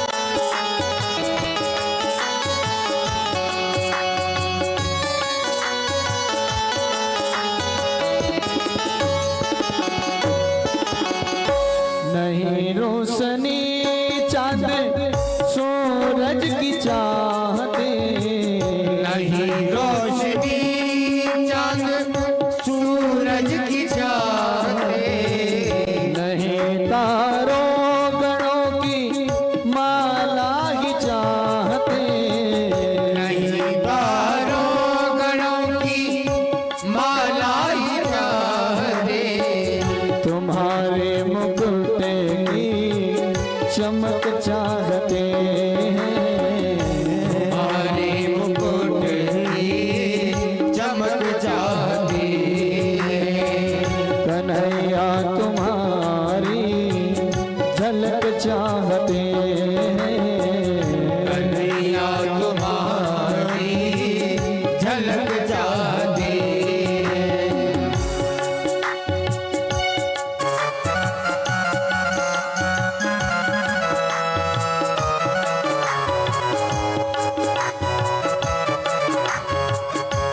हरि बोल।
कुछ है तेरा तुम प्रियतम मेरे हो।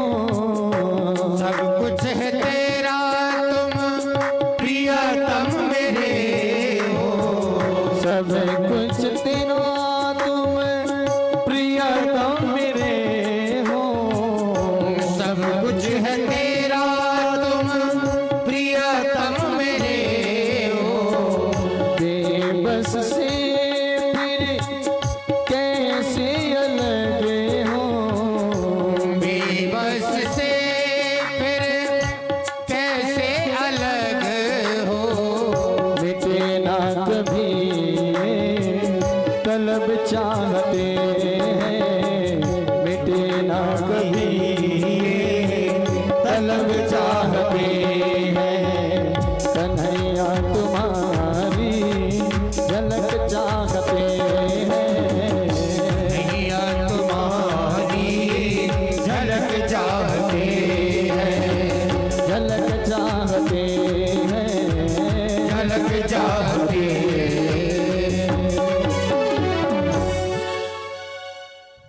कन्हैया तुम्हारी झलक चाहते हैं। तो कन्हैया तुम्हारी झलक चाहते हैं। उसी समय वहां पे केवट आ गया और केवट ने कह दिया, है कोई पार जाने वाला जो पार जाना चाहता हो। केवट ने जब कहा तो सुदामा कहते, हाँ अरे भैया मुझे पार जाना है। बोले पार जाना है? बोले हाँ तो आ जाओ, बैठ जाओ। नाव में बैठने लगे तो सुदामा जी उतरने लगे। जब सुदामा जी उतरने लगे बोले भैया वो क्या हो गया, क्या पार नहीं जाओगे? बोले जाना तो चाहता हूं लेकिन देने के लिए उतराई नहीं है, मेरे पास उतराई नहीं है। बोले जा कर रहे हो? बोले मैं अपने मित्र से मिलने के लिए जा रहा हूं, अपने मित्र से मिलने के लिए जा रहा हूं। बोले कौन है तुम्हारे मित्र? बोले द्वारिकाधीश। बोले देखो द्वारिकाधीश तुम्हारे मित्र हैं, आती बार तुम्हें कुछ ना कुछ दे देंगे, आती बार तुम उतराई दे देना। बोले हाँ ये बात ठीक है, ये बात ठीक है। तो महाराज बैठ के नाव में, नाव को लेकर के केवट चले गए, द्वारिका के उस पार लगाया नाव को। अब वहां से आगे चले, चलते चलते चलते द्वारिका में प्रवेश किया तो वहां सभी भगवान का गुणगान कर रहे थे। तो वहां कुछ द्वारिका वासियों ने सुदामा से पूछा कि तुम कौन हो, कहां से आए हो और कहां जा रहे हो? सुदामा कहते मैं पोरबंदर से आया हूं, मेरा नाम सुदामा है और मैं अपने मित्र से मिलने के लिए जा रहा हूं। बोले तुम्हारे मित्र कौन है? बोले काली कमली वाला मेरा यार है, वो भगवान श्री कृष्ण मेरे मित्र हैं। बोले अच्छा वो तुम्हारे मित्र है? बोले हाँ।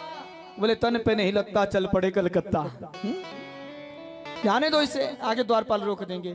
सुदामा जी आगे गए, आगे जाकर के जब द्वारपालों के पास पहुंचे थे तो द्वारपालों से कहा कि द्वारपालों जाओ भीतर जाकर के भगवान श्री कृष्ण से कहो कि उनका मित्र उनसे मिलने के लिए आया है। जब ये बात द्वारपालों ने भीतर जाकर के कही थी, सुनते ही दौड़े चले आए मोहन, लगाया गले से सुदामा को मोहन। हुआ रुक्मणी को बहुत ही अचंभा, मेहमान कैसा ये अजीब आ गया है। वहां अचंभा हो गया कि मेहमान कैसा आया है जिसके लिए भगवान नंगे पांव दौड़ गए और अपने गले से लगाया है। ठाकुर जिसको अपने साथ भीतर ले आए सुदामा जी को और भीतर ला करके क्या किया, बराबर में अपने सुदामा बिठाए, चरण आंसुओं से श्याम ने धुलाए। न घबराओ प्यारे जरा तुम सुदामा, खुशी का समा तेरे करीब आ गया। अब महाराज गाना गा देते, नहीं तो माता जी बोल रहे हैं गाय दूनी है, देर हो गई है। तभी हम भाग रहे हैं महाराज ऐसे वृंदावन में हरिलाल की। तो वहां पे प्रभु सभी के साथ मिले। उसके उपरांत आराम करने के लिए प्रभु को शयन कक्ष में भेज दिया। सुदामा जी वहां शयन कक्ष में चले गए। वहां जाकर के सुदामा जी को जब वो बिस्तर मिला ना, तो सुदामा जी जब बिस्तर के ऊपर सोने लगे तो सुदामा जी को गुदगुदी होने लगी। सुदामा जी को गुदगुदी होने लगी। नरम नरम बिस्तर था, वह खटिया के ऊपर सोने की आदत थी सुदामा जी को। चादर को उठाया, नीचे बिछा दिया और नीचे बिछा करके अब सिरहाने को लिया, उसको भी नीचे रखा और वहां नीचे सोने लगे। और पोटली लटकाई थी, उस पोटली को निकाल दिया, उसको देखने लगे कि मैं कैसे दूं ठाकुर जी को इसे। बोले हम सुदामा जी सोच रहे हैं, क्या सोच रहे हैं? क्या बोलेंगी रानियां, क्या सोचेंगे दास, सहना होगा दिन को किस किस का उपहास। पगला सोच रहा, ओ पगला सोच रहा, नारायण का वास जहाँ, जहाँ लक्ष्मी का है धाम, वहाँ सुदामा दीन के तंडुल का क्या काम। पगला सोच रहा कि पगला सोच रहा, सिरहाने दर पोटली चावल रहा छुपाए, सिरहाने दर पोटली चावल रहा छुपाए। त्रिभुवनपति को भेंट ये देने में सकुचाए। पगला सोच रहा कि पगला सोच रहा, कि पगला सोच रहा, कि पगला सोच रहा। इतने में आ गए श्याम सखा, इतने में श्याम सखा आ गए। और जब श्याम सखा आए तो सुदामा जी उस पोटली को छुपाने लगे। सखा ने देख लिया सुदामा जी कुछ छुपा रहे हैं और दौड़े दौड़े गए। अरे सखा क्या छुपा रही हो? बोले कुछ नहीं सखा। बोले नहीं छुपा तो जरूर रहे कुछ। और सुदामा जी से उस पोटली को ठाकुर जी ने छुड़ा लिया, अपने पास ले लिया, अपने पास लिया और अपने पास लेकर के अब सुदामा जी की उस पोटड़ी को देखा कन्हैया ने तो सुदामा जी की गरीबी का एहसास हो गया, एहसास हो गया गरीबी का।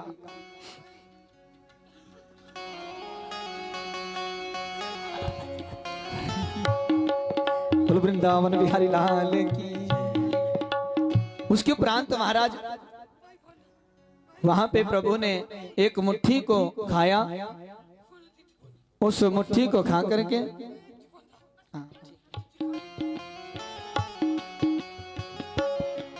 बोलो वृंदावन बिहारी लाल की। एक मुट्ठी को खाया, त्रिभुवन की संपदा दे दी। दूसरी मुट्ठी को खाया, विश्वकर्मा को बुलाया, जाओ सुदामा जी के गांव में बड़े बड़े महल खड़े कर दो। विश्वकर्मा जी चले गए, सुदामा जी के गांव में बड़े बड़े महल खड़े कर दिए।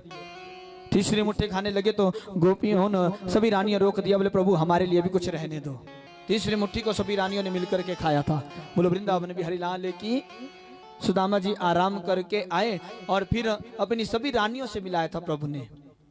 रुक्मणी जी आई, प्रणाम करती हूँ महाराज सौभाग्यवती भव। जामवंती आई, प्रणाम करती हूँ महाराज सौभाग्यवती भव। सत्यभामा आई, प्रणाम करती हूँ महाराज सौभाग्यवती भव। कालिंदी आई, प्रणाम करती हूँ महाराज सौभाग्यवती भव। ऐसे प्रणाम करते करते 500 प्रणाम कर गई, 500 कर गई प्रणाम। और 500 प्रणाम कर गई तो सुदामा कहते सखा, बोले कहो रे सखा। बोले कान के पीछे कहूं, धनी के धरा। बोले क्या हुआ? बोले ये सब तेरी है। सखा कहते हैं, बोले हाँ ये सब मेरी है, ये तो कुछ नहीं और है। बोले अच्छा। और आगे प्रणाम करती है हमारा सौभाग्यवती व सौभाग्यवती व सौभाग्यवती व सौभाग्यवती व सौभाग्यवती व सौभाग्यवती। और प्रणाम करती करती 500 कर गई प्रणाम। और बोले सखा, बोले वो क्या है? बोले क्या ये भी तेरी है? बोले हाँ ये भी मेरी है, अभी और आ रही है। और सुदामा जी दे रहे हैं प्रदान सभी को, सौभाग्यवती भव। और सौभाग्यवती भव, सौभाग्यवती भव, सौभाग्यवती भव कहते कहते सुदामा जी का मुंह सूख गया। महाराज 2000 प्रणाम कर गई थी, मुंह सूख नहीं था। अभी तो 16,000 थी पूरी, 2000 गई थी, अभी तो और बाकी थी। सुदामा जी सौभाग्यवती भव, सौभाग्यवती भव, सौभाग्यवती भव, सौभाग्यवती भव कहते हैं। और जब ज्यादा ही थक गए, सुदामा जी मुंह सूख गया, तो सुदामा जी कहते हैं जो भी आती है, बोले प्रणाम करती हूँ महाराज। बोले भव, अब सौभाग्य शब्द खत्म हो गया, अब भव भव भव सुदामा जी कहते हैं। और आगे प्रणाम करने के लिए अब सुदामा जी का जो मुंह था वो ज्यादा ही सूख गया। अब ज्यादा बोलने से मुंह सूख, हमारा भी सूखता, मिश्री रखते हैं यहाँ पे मुंह में डालने के लिए, हमारा भी मुंह सूख जाता है। तो महाराज जब मुंह ज्यादा ही सूख गया सुदामा जी का, अब प्रणाम करती हूँ महाराज। अब भव की जगह अब सुदामा जी कहते हैं, जो भी आती है प्रणाम करती हूँ महाराज। बोले भग भग भग भग। अरे सखा सखा, बोले क्या हुआ? बोले तू ऐसा बता तेरी पूरी कितनी है? बोले पूरी है 16,108। 16,108। बोले हाँ। बोले इतनी सारी? बोले हाँ इतनी सारी। बोले भैया सभी को वरदान देते देते थक जाऊंगा, तू ही मेरे चरणों में सभी के बदले झुक जा, मैं सभी के बदले तुझे ही आशीर्वाद दे देता हूँ। एक भारतवर्ष का ब्राह्मण जिसने भगवान को भी अपने चरणों में झुकने के लिए बाध्य कर दिया, वो केवल सुदामा थे। और सभी के बदले भगवान ने श्री कृष्ण को ही वरदान दे दिया। बोलो वृंदावन बिहारी लाल की। तो आज की कथा यहीं पे विश्राम लेती है, और कल की जो कथा होगी ना, वो हम सुबह 10:30 बजे शुरू कर देंगे, और 12 बजे हम कथा की प्रणौती कर देंगे। 12 बजे 10:30 बजे कथा शुरू कर देंगे। उसके बाद फिर हम यहाँ से प्रस्थान करेंगे। आप यहाँ, हम कहीं और आगे भी कथा है तो वहां भी जाना है। तो आज की कथा यहीं पे विश्राम लेती हैं। आज समय इसलिए ज्यादा लगा क्योंकि बिजली माता भी थोड़ी देरी से आई थी, तो थोड़ी देर हो गई थी। तो अगर किसी को लगा है ऐसा कि आज पंडित जी ने देरी कर दी है, तो उसके लिए क्षमा महाराज। ये प्रभु की कथा थी, ये पूरी तो करनी ही पड़नी थी। अब बीच में तो हम छोड़ नहीं सकते थे। बोलो वृंदावन बिहारी लाल की। तो आज की कथा पे विश्राम। बड़े प्रेम पूर्वक सभी आरती उतारना और भगवान से प्रार्थना करना कि प्रभु आपकी भक्ति, आपकी कथा, आपके कीर्तन हमें यूं ही प्राप्त होता रहे। बोलो वृंदावन बिहारी लाल की। कर्पूरी गौरम करुणावतारम संसार सारम भुजगेन्द्रहारम सदा वसंतम हृदय हरविंदे भवं भवानी सहितं नमामि।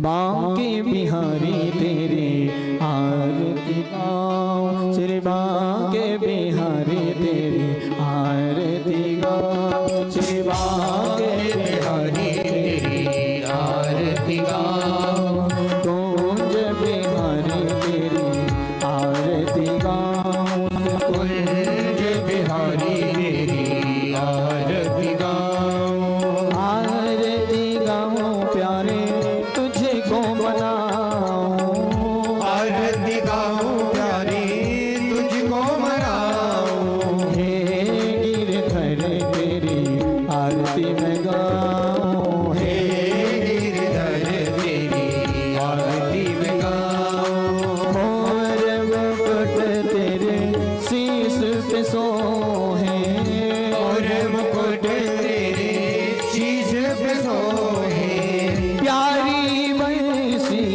मेरो मन मोहे, प्यारी बंसी मेरो मन मोहे, देख छवि बलि हारी बजाओ, देख छवि बलि हारी बजाओ, श्री बांके बिहारी तेरी आरती में गाओ, श्री बांके बिहारी तेरी आरती में गाओ, चरणों से निकली गंगा प्यारी, चरणों से निकली गंगा प्यारी, जिसने सारी दुनिया तारी, जिसने सारी दुनिया तारी, उन्हें चरणों में मैं शीश नवाऊं, उन्हें चरणों में मैं शीश नवाऊं, श्री बांके बिहारी तेरी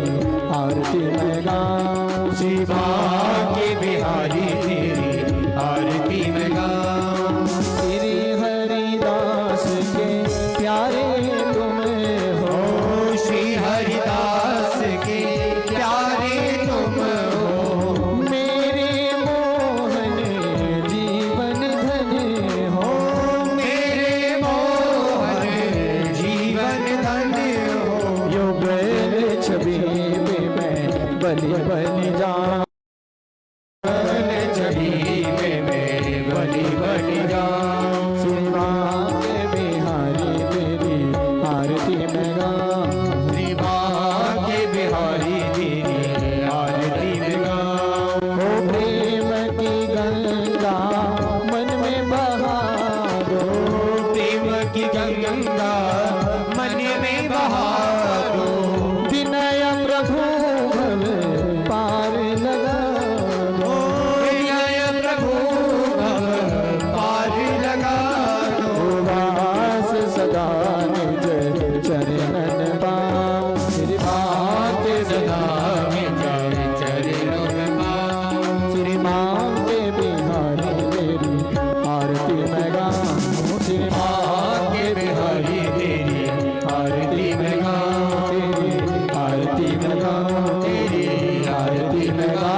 आनंद भगवान की जय। सच्चिदानंद भगवान की जय। गौ माता की जय। गंगा मैया की जय। सनातन धर्म की जय। वेद भगवान की जय। अपने अपने गुरु महाराज की जय। जय जय श्री राधे जय जय श्री राधे